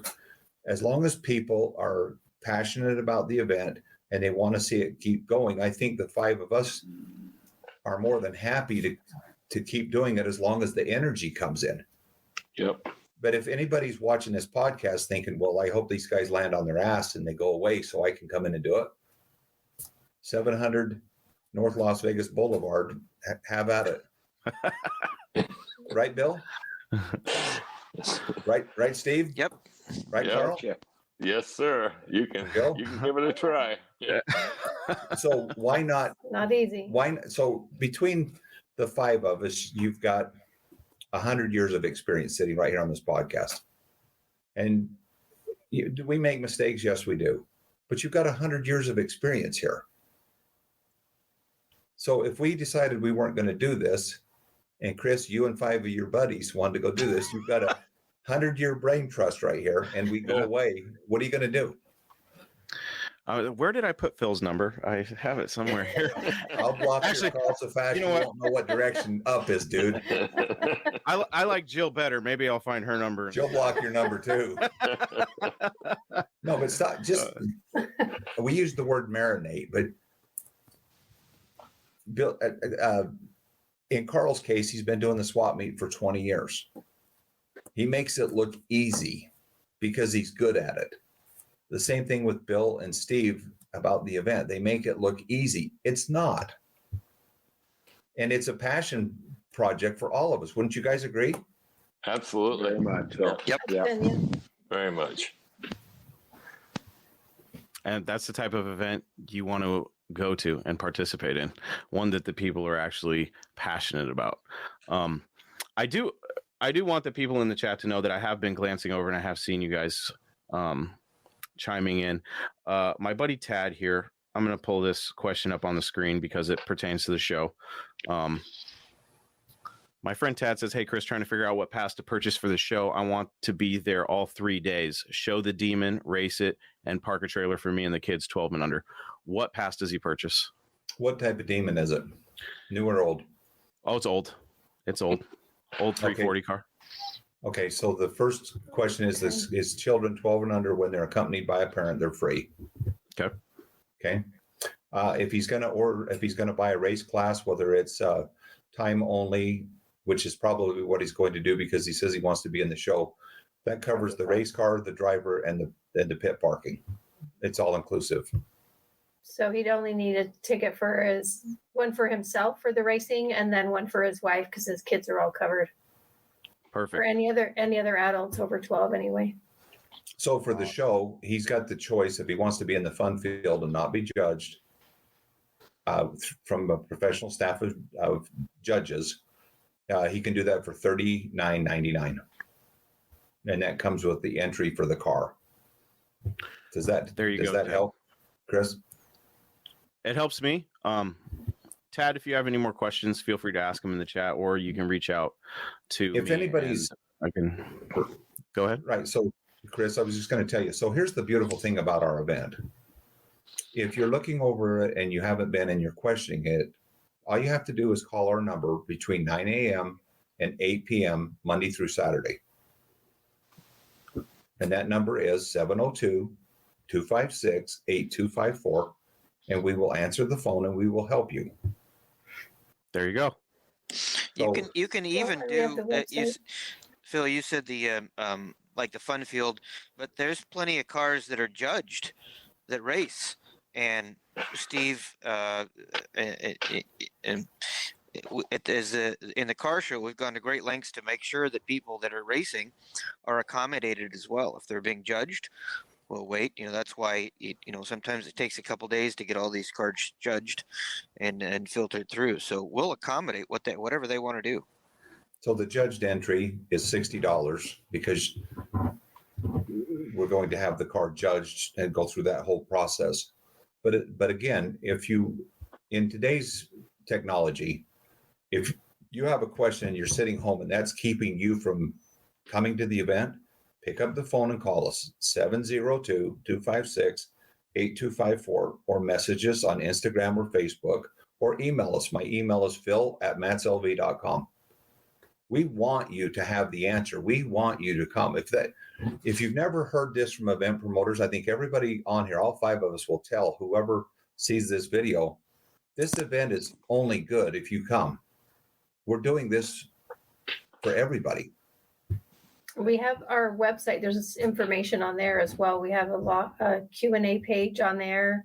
There's references for hotels to stay at with discount codes. And you can access our Vote online store, and it's matslv.com, MATSLV.com. Awesome. I did. Our good friend Johnny Mopars in the house. What's up, Johnny?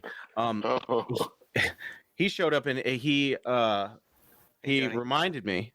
He reminded me that I have some friends coming out that have trailers, but they're trying to stay, somewhere off the street. I'm staying downtown. I'm staying at the Golden Nugget.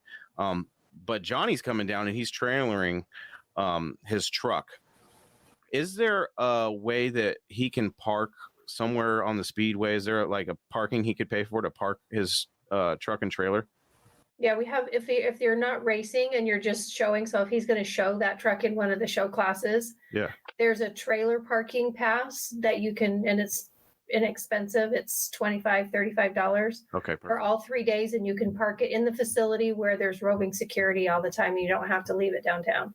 Okay, perfect. Because when people were asking me where I was staying, and I told them, and I was like, "Are you bringing your trailer?" I was like, "I highly doubt you're going to roll that up to valet."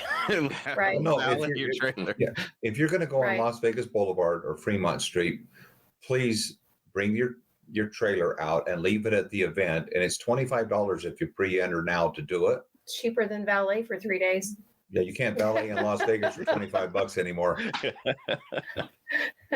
Awesome. Yeah, he triggered. I remembered I had to ask that because I'm sure there's a couple of people out there like, oh, where am I going to put the trailer? I can't take it to the hotel. So Chris, let's address this right now. Okay. Inside the drag race paddock, just on one side of the track, there's 1 million square feet of asphalt. We've had people ask, is there going to be enough room? And we're like, oh, yes, there's enough room. I still can't believe how big the facility is. Yeah. I'm not the biggest NASCAR fan, but I would like to see how crazy that place gets with a NASCAR event. There's events that actually fill it all up, Chris. All the parking lots. Yeah. That's crazy. I mean, I can't even put into words how big the place was. I could not believe it. So Chris, let me ask you a question. So when you came there the first time, Mhm. you had no idea what your expectations were going to be, but as you looked around and you saw the Dale Earnhardt Terrace, and then you looked to the right and you saw the Richard Petty Terrace, did you realize where you were, that you're on hollowed ground, that this is where performances happen for years? I mean, didn't you get those goosebumps? It's funny you say that because I did. That, like I said, I've never been to a facility like that, let alone one with such legendary history. So it was a little overwhelming for me. And to be honest with you, I'm glad I got one that may not have been as big as previous events out of the way. That way I don't come with starry eyes, when I go to this event, because I was really having a hard time focusing on my work, because I go to these events to work, and I was a little bit distracted just looking around going, wow, this place is amazing. If it was just a drag strip, I would have been blown away. And that's one thing that's, for people that have never been down the drag strip, just standing there, when I was standing there and I was looking up at the stands, I was like, and watching these guys race, I was like, you gotta feel kind of like a superstar there when you when you're sitting at the line. Like that's your chance to feel like a superstar, especially in a venue like that. It'd be like going to, a football stadium to play catch with your friends. It was just, it was really mind boggling. I really had a hard time concentrating, especially when I was down there by the cars doing the burnouts and watching them go down the track and just I had never felt a super stock Barracuda shake my chest. And that Chris, was I remember you standing there with you and you're like, are you sure we're allowed here? I can't believe they let me stand here. Well, I sheepishly went up to Bill and I was like, hey, Bill, do you think I can get down there? And Bill's like, yeah. And I was like, I was so giddy. You should have seen me run over to Johnny Mopars. Like, get your camera, get over here now. It was an experience. So Chris, let's interject two things to your experience here. First of all, was it friendly? 100%. Everybody was awesome. Yeah, and you didn't feel intimidated, right? Absolutely not. Okay, so when we talk about the size of the Las Vegas Motor Speedway, we don't want anybody watching this thinking, "Oh my hell, this is so big that I can't." No, you're not going to get lost. There's signage everywhere. We try to make the event as user friendly as we possibly can. And here is something that some of you are going to get a laugh at. This is not a joke. So we still have people that think because it's called Muscle Cars at the Strip that we're holding this on Las Vegas Boulevard down by the Bellagio. Yeah. That's true. Okay, so just for anybody watching this podcast, the drag strip at the Las Vegas Motor Speedway is referred to as the Strip. Okay, it's called the Strip at Las Vegas Motor Speedway. That seems like such a simple explanation. I see you laughing, Chris, but the back stretch on the NASCAR track is called the Nellis Straightaway. So they've named all of these things. TV has over the years. So when they built this incredible facility, it was called the drag strip, and then it was shortened to the Strip at Las Vegas Motor Speedway. So Muscle Cars at the Strip refers to the fact that it's held at the Las Vegas Motor Speedway at the drag strip. And if you want to see the Bellagio, I suggest you leave your buddies behind and take your wife down there. And one of the greatest, as someone who brought their, son there when he was young, having it enclosed is a huge plus because you can let your kids go, not really young, but you can let them go and say, okay, meet back here at this time. You go to the drag strip, you go to the car show, you go to the autocross, and you can meet back. And nobody's getting lost as long as you don't go outside the event. So it's contained. Yeah, one thing that my biggest problem when I was at the show or the event, I like to call it the event. I keep calling it a show. It's an event. Call it the event. Call it the experience. The experience. I like that even better. I felt like I'm standing there and I'm like, it's hard to be in so many places at once. And for a content creator like me, I'm trying to get everything. It was so hard, but everything I got was gold. And it's kind of funny because I'm standing there in the staging lanes and I'm talking to Bill. And I look next to me and there's Mike Musto. So I was like, oh, wow, there's a celebrity, just, an automotive celebrity in there. And I got to talk to him, shake his hand. Couldn't be a nicer guy. Dominator was there. That was crazy. It's just when you get the car community together, it's not like going to a movie and sitting next to Brad Pitt. Like these are car enthusiasts and you all share a passion. So when you're talking about, was everybody nice? It was more than that. Like you could just feel that everybody obviously was there to have a great time, and a great time was had. So, and one thing I also wanted to say is for people that, are thinking Las Vegas, the lights and stuff, all the hotels look cool. The Strip looks cooler. Like I'm a big, these lights are cool. Look at it, nighttime, blah, blah, blah. I went to the Strip. There was a period of time where there was cars racing.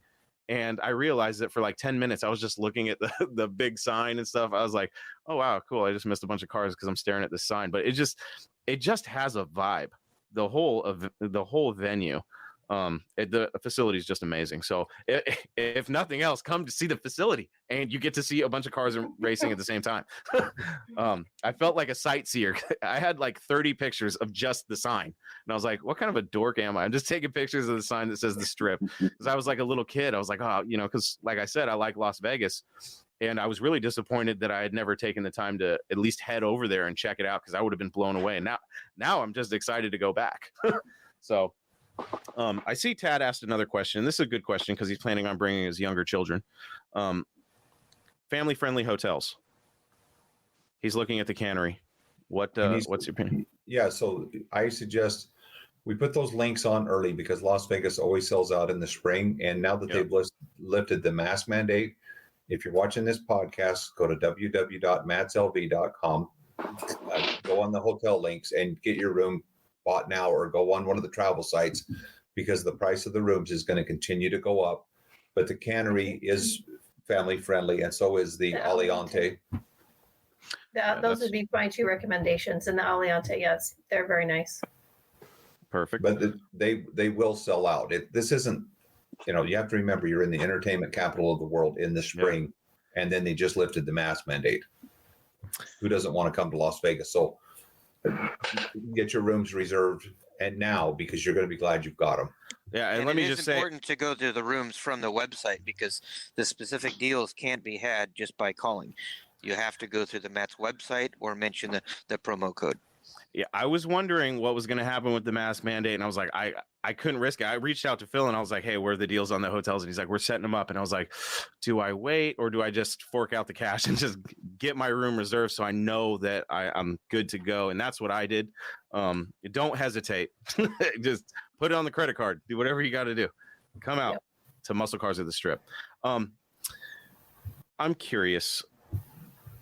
I went, and on the last day that I was there, I went over to the merch trailer, because I was like, oh, I got to get some merch. So I bought a bunch of stickers, and they were out of the Las Vegas t-shirts. And I was like, I'll take whatever t-shirts you got.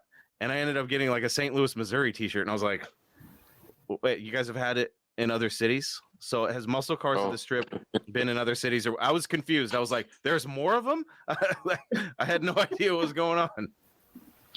So my friend that had the Mopars at the Strip, or Monster Mopar,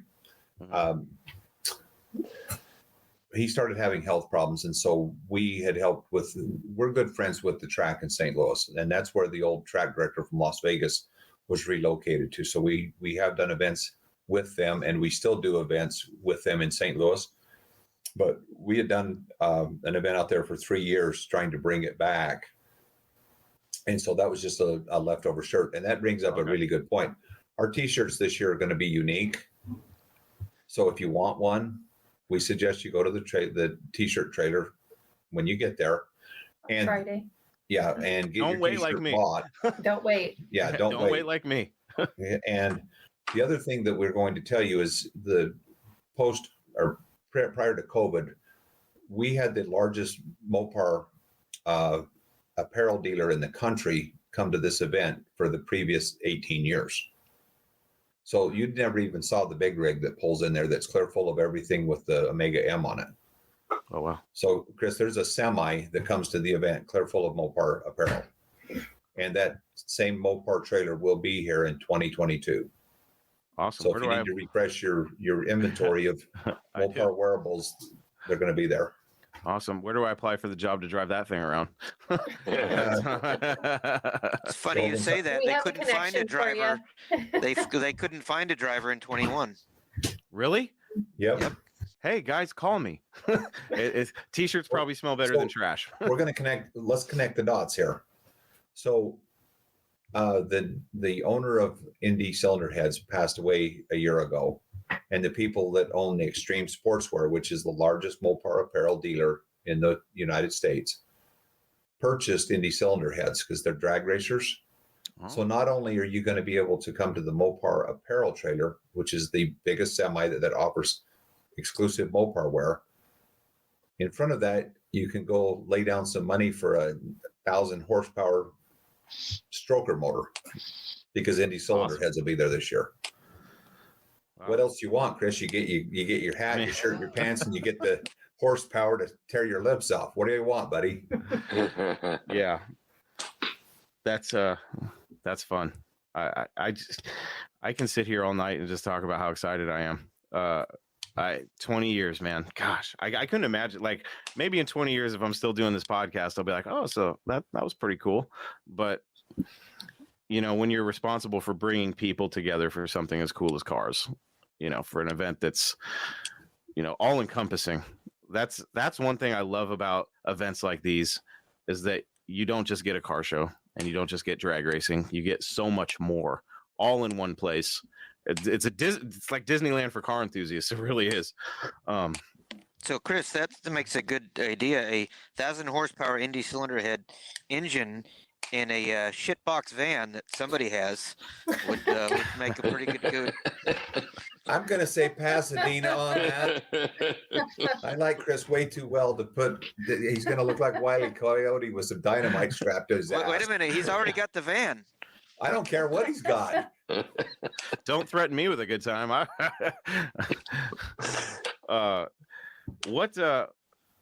For each of you, this question is for each of you. What are you looking forward to most for this 20th anniversary? Any one of you can take it. Take the lead. Steve, let's go with you. I'm gonna pick you out of the crowd, Steve. So the things I'm looking forward to, first big time, is there's people that I haven't seen for a couple of years because they, everything shut down, that I am really looking forward to seeing. That's highest on my thing. I'm also, this year, I'm really excited for some of the things that we're going to pull off in the show. It's going to be over the top, and I'm excited for it. And I'm hoping that it runs well enough that I get to go watch some racing.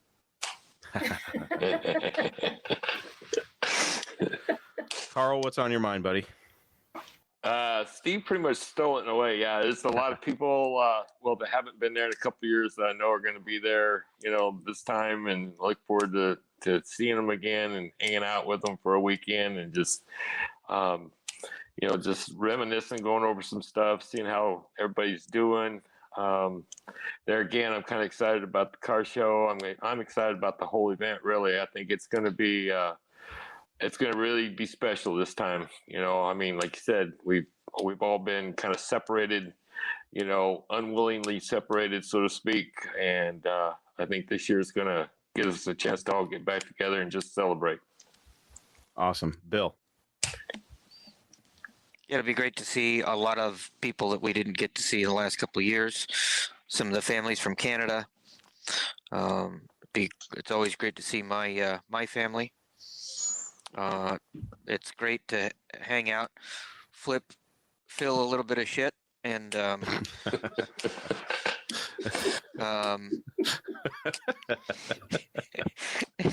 and work with Jill and the rest of them. It's always a great time. I'm excited for the new sponsors,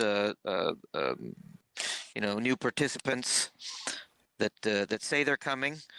I'm excited to see what Birdsong and all his buddies are going to do at the autocross.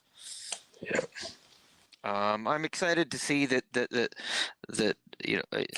old and the new muscle cars and all of the car people are coming together a lot more recently, especially due to COVID. We realize we all have to kind of hang together. So, Jill, what are you looking forward to?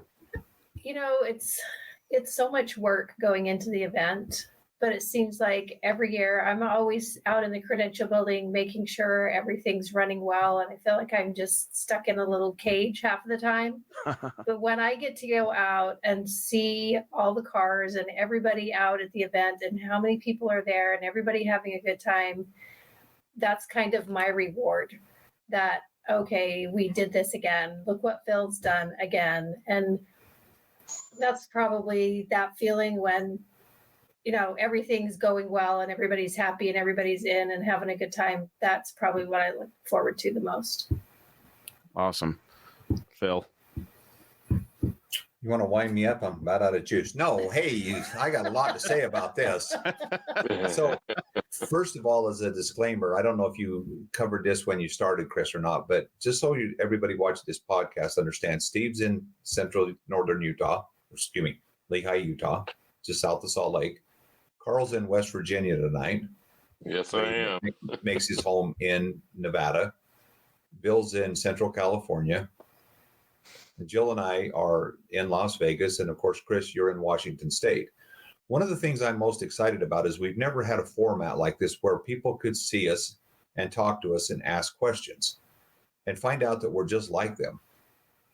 Bill or Chris, I'm surprised Jill didn't run over me with this comment, but people that look at the event and think, well, those guys are, especially that promoter, he's got to be a real dumbass. I would not say that. She'll tell you that when I was a little kid, my mom told her when she started dating me, what did my mom tell you about me? That when he's about 3, he wore out the back of her red couch, driving his little Matchbox cars back and forth in front of the window. So it didn't start when he saw that brochure for the CUDA. That just clinched it for him because he already had the bug from the beginning. So you couldn't complain about any of the car related stuff, Jill, because you knew what you were getting into. Did you hear that? Did you hear that? I know, because I helped him restore that 70 purple TA the year we got married, and he gave me some of the crappiest jobs, and I've given him crap about it ever since, to clean this part or clean that, and cleaning parts. I stuck with him, so here we are. I can't complain too much. So the other comment I would make about how nice this format is we get to tell people a little bit about ourselves.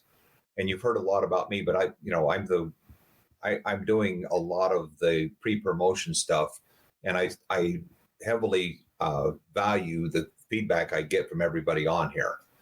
But when I was dating Jill, I built a couple of vehicles, and this is no lie, Chris. I would detail them and park them all the way across the street where nobody could run into them, because I lived next to a elementary school, so there was a parking lot there. And I would sit and daydream and look out the window at my car. So if anybody thinks this event is being put on by somebody that all they care about is this, that, or whatever they want to accuse us of, my number is 256-8254. His cars were always clean. In fact, I tried to surprise him once and hit something in his car, and he washed it before he was supposed to find it. And That's found hilarious. It. Yeah. Yeah, I borrowed his. He's got a little hoopty that runs around. He uses to run around a lot because he does a lot of running around. And I was going to be nice and go to wash it for him. And the lady, the people at the wash. Oh, hi, Phil. Oh, you're not Phil. What are you doing here? Oh, yeah, they know him by name. Phil's got a monthly subscription here. Oh, yeah, don't worry. Tell Phil I said hi. Oh, that's okay. funny. Yeah, hell of a good surprise, guys. Thanks. So this format of being able to have people see who Carl is and see who Steve is, and to meet Bill, it also gives me, if you can't see the excitement by watching this podcast, I would be amiss if I didn't explain some of the cool stuff we're doing for the 20th anniversary. So I'm not going to let it all out, but watch our social media, watch our Facebook, watch our Instagram. And if you're not on our mailing list, text Matt's LV to 22828. It's all you have to do. Answer a couple of questions and you'll get our emails. It's that simple. We can't communicate with you if you don't know where to find us. And we can't communicate with you if we don't know where you're at. Okay. But one of the coolest things we're going to do for the event is in 2006, we were going to have Ronnie Sox and Buddy Martin come as our guests of honor. And if anybody doesn't know the history, so Chris, I'm sitting on the phone trembling. Yeah. As I'm calling Ronnie Sox's cell number. He said to me many times, I can't believe I spoke to Ronnie Sox, one of my drag racing heroes today. Yeah. That's so cool. So cool. So the reason that I bring that up is because that winter, we later found out that Ronnie was battling cancer. And I called him back because a couple of his friends called me and says, you better get some clarity on on Ronnie's condition. And during the phone call, I understood through him that he was battling cancer. And this was 2 years after I started doing the event. Now, remember, these events lose money for 5 years. I'm going into year number 3, and I've got a racing icon coming, and now he's telling me he can't come. What would you do, Chris? What would you do? Oh man. You want me to tell you what I did? Yeah, I'm gonna need you to tell, because it takes a lot more than a couple seconds to figure out what I would do. Tell me about how you filled your pants and how you went over to the wall and you punched the wall. Tell me what you would have done. Anyway, go ahead. No, I'll tell you what Phil did. He got on the loudspeaker with Ronnie on the phone, and Ronnie spoke to everybody in the facility. Okay. But before that, okay. Yeah. So before that, as I'm talking to Ronnie, he said to me on the phone, I've had a wonderful life. I get to rev a Hemi Cuda up to 7,000 RPMs and dump the clutch and pull a gear shift lever for a living. How many people get to do that? Chris, are you starting to see what the 5 of us have been able to be part of? Oh, it's amazing. It's history. Okay, so Ronnie Sox says to me, look on Steve's wall right there. Do you see what that is, Chris? Oh yeah. It's a painting. Who's in the painting? Obviously, Ronnie Sox and Buddy Martin.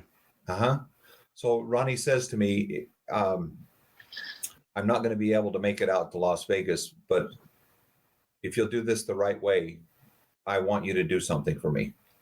Again, I'm shaking. Yeah.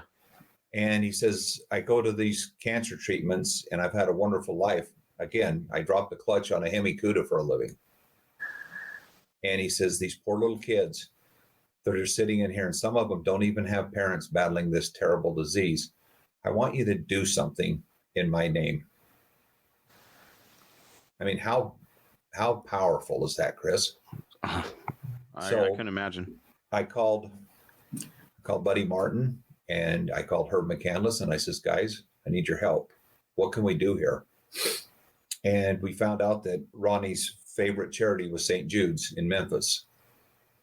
So we ran it around the horn with everybody here and talked to some other folks in Las Vegas. And they says, well, you know, Kenny Youngblood, the world-renowned artist, lives right here in Las Vegas. Why don't you approach Kenny and see if he would be interested in doing a painting for you? So we went to Kenny and said, look, Ronnie Sox told us that he would like to commission this last piece of artwork. How can we make this have a benefit to the kids at St. Jude's? So that painting that Steve's got on the wall up there is a copy of an original painted on Ronnie Sox's behalf by Kenny Youngblood. If you go in your computer and you Google Kenny Youngblood, you will see that he's currently drawing for Toyota. He's drawn for almost every big car-oriented brand that has ever been in NASCAR, such as Budweiser, Miller. You can just start naming them, and he's drawn for them. Okay. Wow. So we did an original for it, and he signed the original, and then he signed 20 copies of the original. Wow. And he says, I want you to do something good for the kids at St. Jude's. And the last time I talked to him on the phone, he says, now I have the original one here and it's got my signature in a gold Sharpie. And I says, well, why don't you keep that one? And he says, no, I want you to have that. He says, I'm going to have Buddy sign it for you and Herb sign it in Las Vegas. And I want you to keep that. Wow. So that's the kind of cool stuff that happens to this event. And you can't fully understand what happens at this event by looking at an ad. And this is the beauty of the podcast. If you can't feel the emotion that I'm sharing with you right now, but I know you can, okay? And everybody that's on this podcast will know that we're passionate about this. So the cool thing about that poster was we used to do an auction at the event, and we got a bunch of people together and told them that we were going to be doing these copies, and we were going to sell 20 copies of this, and all of the money was going to go to St. Jude's. And we had Herb McCandless and Buddy Martin there, and they were going to sign everybody's copy. And you got your picture taken with these icons. Okay. Wow. And in a matter of about 40 minutes in this tent of a bunch of Mopar enthusiasts in Las Vegas, we raised $60,000. Wow. Went directly to St. Jude's in Ronnie Sox's name. So That's remarkable. later, oh yeah. So to Joe's point, on Sunday, then Kenny Youngblood takes this piece of paper that's probably 5 feet tall and draws a welcome card on it, and then sends our staff up into the stands and has everybody sign it. Wow. And then we put it we shipped it down to his house, and he got it while he was still alive. Wow. Can you imagine that phone call that started with Kenny Youngblood, but fulfilled a happy day for Ronnie Sox? And here's all of these Mopar people from Las Vegas and all over the country that have signed this get well card. And it said right on the cover of it, "Come on, get better." And it's got a picture of a Hemi Cuda on it. Powerful. That's what, wow. That's, man. So being our 20th anniversary, well, so let me tell you the rest of it.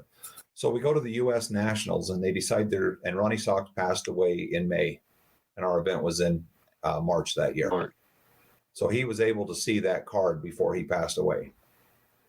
And when he passed away, they've never done this at an NHRA event, but with the help of some of the people at Mopar, we got together with about 10 other people that owned some of his cars, and we had bought a car specifically at Barrett Jackson because we didn't know where we were going to find a car for him at the event.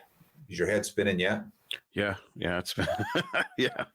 So at the U.S. Nationals, the biggest drag race of the year in Indianapolis, they lined up 10 of these red, white, and blue cars. They brought out a special stage, and they'd never done this in the history of NHRA, but they honored on the Jumbotron Ronnie Sox's life. A really nice video presentation. And Wow. then all 10 of these rowdy Hemi Mopars drove down the return road, and there was not a person sitting in the stands. Wow. And there were you would have thought Elvis was walking on water in front of people. If that wasn't cool enough, then Jill and I were there when Buddy Martin handed a check to St. Jude's in Ronnie Sox's name. That's so powerful. So, but Amazing. Wait, there's more. Okay. Okay? There's the salesman in Phil. No, I mean, if I don't tell you what's in my head, you guys are not going to go to your computer and buy a ticket because you need to be here. So I've got together with Kenny Youngblood, and he's doing a special 20th anniversary cartoon character poster for Muscle Cars of the Strip exclusively that you could buy in Las Vegas. And when you come and buy the poster, he's going to hand autograph each one of them for anybody that comes to get a poster, and you can have your picture taken with this tremendous artist that had a part in that story about Ronnie Sox. How cool is that?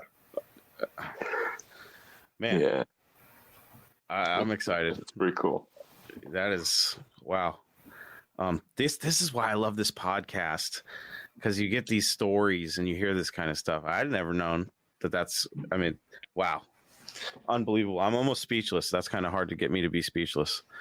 That's such powerful, really powerful. And that just shows you the power and the camaraderie, the brotherhood of, Mopars and muscle cars. Man, that's crazy. I got goosebumps when you were talking about that. That's nuts.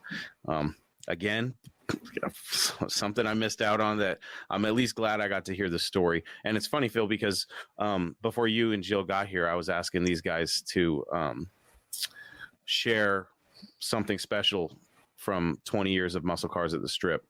And I didn't get a chance to ask you, and that seems pretty special. That's got to be right up there, if not at the top. Definitely a powerful story. So, Phil, you're a salesman. One more time.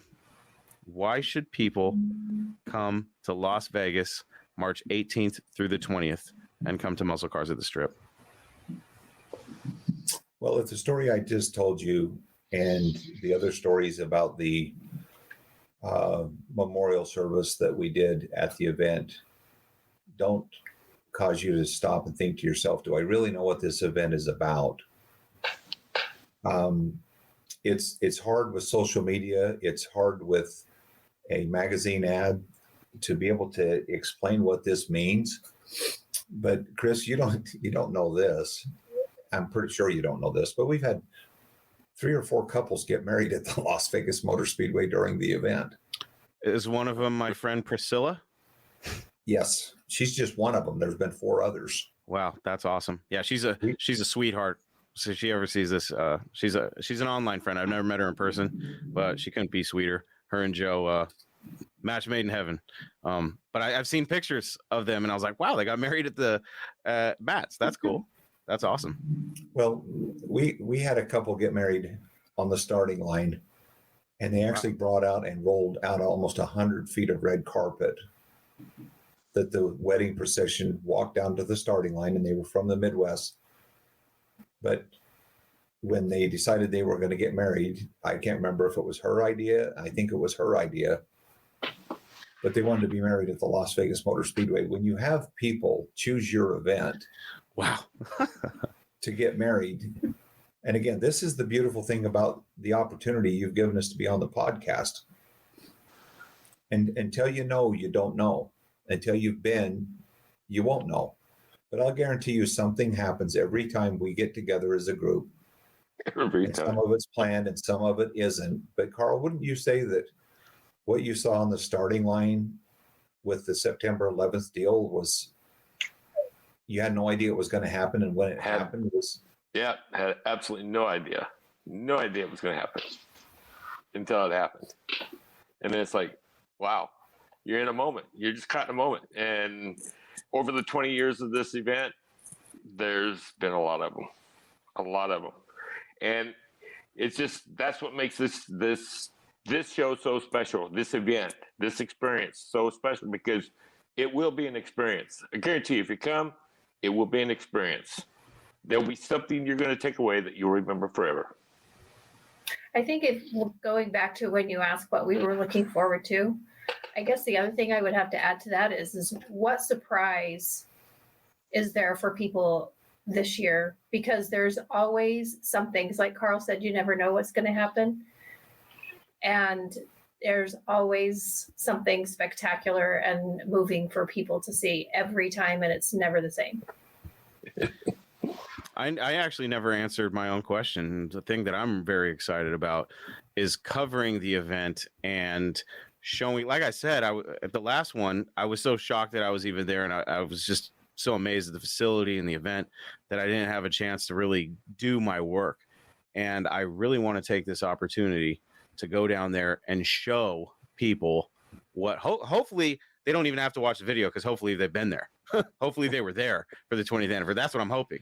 But for those of you that miss out, let's hope that this isn't the last. Let's hope there's a 25th anniversary. Let's hope there's a 30th anniversary. But if you want to see what you're going to miss out, stay tuned, because I'm going to try to get I've got Johnny Mopar coming with me. I told him we're going to be head in camera.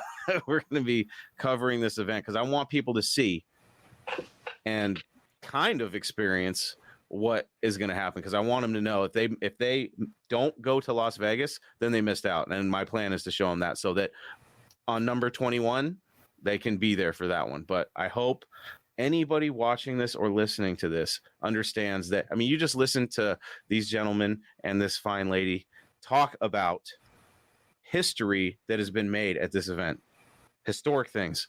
And for me, as a Mopar enthusiast and a champion for all things Mopar and a car enthusiast, I can't explain how excited I am to see what you guys have in store.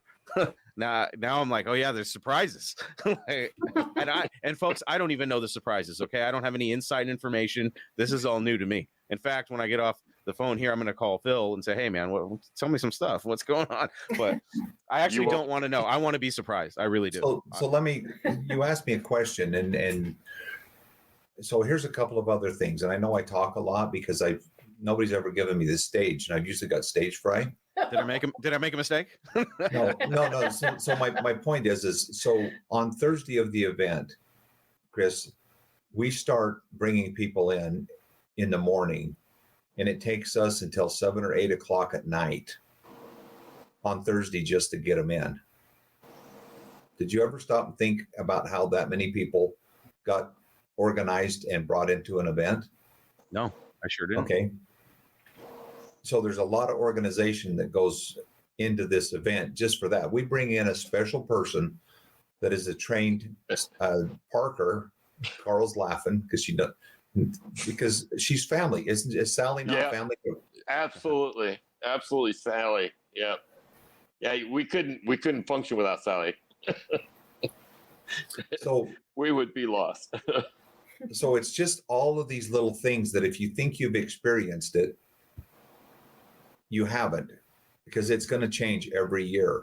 And Sally's about 5'2", and I've seen her take the most pissed off 6'5" guy, and they absolutely melt when she comes at him and says, "What can I do to help you, sir?"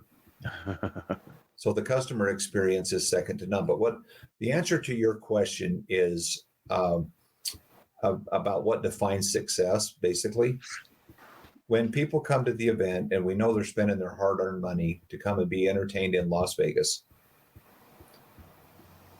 we want you to walk out the door and almost be depressed on Sunday night because it's 365 days until you get to do it again. When we see that look on your face, we know we've done our jobs. And I think everybody on this podcast would agree that that's our end goal. That was that's true. That was super powerful. And I think that's a great place to end the show. Because I know that on Sunday when I was leaving, I was pretty depressed and I couldn't wait until the next one. For everybody tuning in, I'm going to say this one last time. For everybody tuning in now and in the coming weeks, March 18th through the 20th, Las Vegas Motor Speedway, muscle cars at the Strip. You've got autocross, you've got a swap meet, you've got a car show, you've got drag racing, and some secret surprises. Who knows what cards he has up his sleeve? He's a character, I'll tell you that. You're only getting a glimpse of Phil. I've gotten to talk to Phil on a couple occasions, and he's a personality. Thank you so much, guys, for coming on the show. I really appreciate you, and I can't wait to shake your hands again in Las Vegas. And I'm looking so forward to this event. If anybody in the next minute or so here, while we do our little closing outros, has any questions at all, you can ask them in the chat, or for the more show related questions like parking, stuff like that, and costs, you can always reach out to Phil. I mean, he's given his number out 9 times on the show, so you can give him a call. 702-256-8254. He wants people to call. MattsLV.com. He's lonely. I know it. At MattsLV, message us. No, I want you to be informed. We want you to come. If you don't take anything else away from this podcast, is that we are promoters that are passionate about what we do, and we want you to come. Because without you, there's no us. And if you see any of these people at the show, say hi. They couldn't be nicer, right? Right. Except for maybe right. Bill. Bill's kind of grumpy. No, I'm kidding. I'm joking. Once again, Phil, do I get Johnny Mopar and I? Can we get a golf cart this time? Because we were dying. Jill, we got some static here. We can't hear anything. Can you? Can you hear anything, Jill? I think I lost my audio. What was that? 1 million square feet of asphalt? Yeah, by the end of the weekend, you agree there's 1 million square feet of asphalt. I am happy that it's going to be in March, because in September I was trying to go live and my phone kept overheating. It's never done that before, and I was like, really, you're going to overheat now? So Johnny and I are bringing the big guns, and we're gonna have some better equipment, and we're gonna really cover this event. I'm excited, and I don't know. I'm gonna be begging Phil to get. I one of my dreams is to say something in that booth up top. I don't know what it is, but I will beg to be like, welcome to Muscle Cars at the Strip, the 20th anniversary. Who's having a good time? Like something. I don't know. Phil, you got to make that happen for me, buddy. That's Well, it could the be. dream. So it's done. You We'll make it happen. Yeah, that's going to happen. When you bring up golf carts, here's just the people that just supplied the Super Bowl with golf carts. Okay. Okay. And the links on our website. The same people that just serviced the whole Super Bowl provide the golf carts for this event. If it gives you some idea. No, seriously. Wow. I mean, all of these little fun facts, Chris, this is what goes into this event. It's not it's not cars and coffee 4 blocks from your house. No, it's definitely not that. I can attest to that.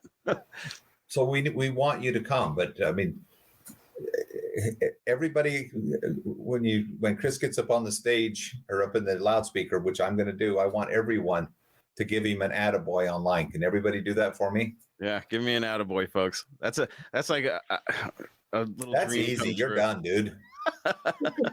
Oh yeah, we'll see how powerful my voice is when it's in front of thousands of people, and they're like, "Who's that guy?" It's gonna be fun, and I cannot wait. Once again, March 18th through the 20th, Las Vegas Motor Speedway, the Strip. Not the one with all the hotels, the one with all the fast cars, okay? That's where we're going. That's where we're all going to be, and you better be there too, okay? If you have any questions, Phil, where do they go? One last time, where do these people go when they need to know information about muscle cars at the Strip?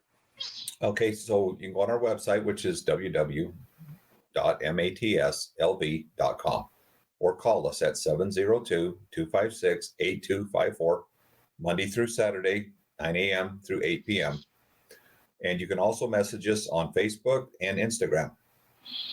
And my email address is phil@matslv.com. And one more last thing, Chris. Go ahead. So we are honoring, this is the last time we're going to honor 2020 credentials that anybody that did not come to the event in September. So if you paid in 2020 and you haven't used that credit, please reach out to us and email me at phil@matslv.com so we can research your records and have a new packet there for you. Because all of those credentials from 2020 expire as soon as this event's over. So we are going to honor all of those. So please don't be bashful. If you have a credit, we'd like you to use it, and we're going to honor those. What does that tell you about the event? I have them all ready to go. All they have to do is show up. Awesome. And one last thing that I want to say before we shut this podcast down is that you don't have to have a race car. You don't have to have a show car. All you have to do is show up and have a good time. Okay, folks? And with that, I will say bye to my friends Steve, Carl, Bill, the beautiful Jill, and I can't call you beautiful, the friendly Phil. Please don't. And with that, folks, that was Talking Mopars Friday Night Live with my friends from Muscle Cars at the Strip, March 18th through 20th, Las Vegas Motor Speedway. Be there or be square, okay? Nobody wants to be square. The Strip, we will see you there. Thank you for watching. No Mopar left behind.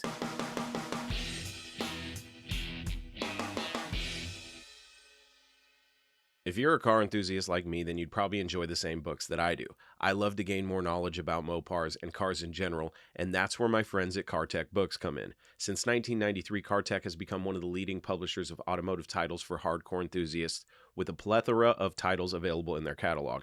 They have titles for everyone, whether you're into restorations, high-performance builds, or automotive history. CarTech has it all. They are a company run by enthusiasts for enthusiasts. Some of the titles I have in my own library are Chrysler's Motown Missile, Mopar's secret engineering program at the dawn of Pro Stock, new Hemi engines 2003 to present, how to rebuild, muscle car special editions, Chrysler TorqueFly A904 and A727 transmissions, how to rebuild.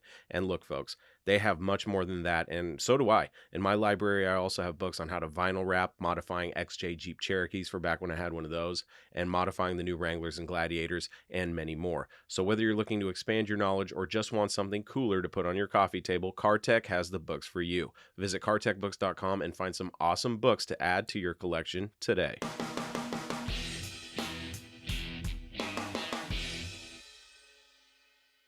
There you have it, my friends. Another episode of Talking Mopars is in the books. For everything you need to know about this show, you know where to go, talkingmopars.com. And you can reach me by emailing Chris at talkingmopars.com or by leaving me a voicemail on my voicemail box at 209-28-MOPAR. And you just might get to hear yourself on this show.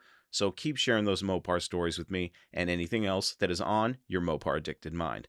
Thank you to my friends over at cartechbooks.com, and also don't forget how important it is to keep your Mopar protected from the elements. If you do need protection like a car cover, don't wait. Head on over to talkingmopars.com, click on the affiliates tab, and go get your Mopar covered today. Before we shut this podcast episode down, if you want some Talking Mopars merchandise like t-shirts, hoodies, stickers, and cool swag like that, check out the merch shop on talkingmopars.com. And for exclusive bonus episodes and videos only for my supporters, become a Facebook supporter today and get immediate access to those benefits. That's it, my friends. Until we talk again, I am your host, Chris Albrecht, and that was Talking Mopars Live.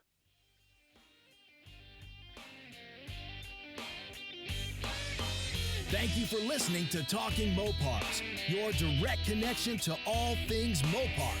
Until next time, remember, no Mopar left behind.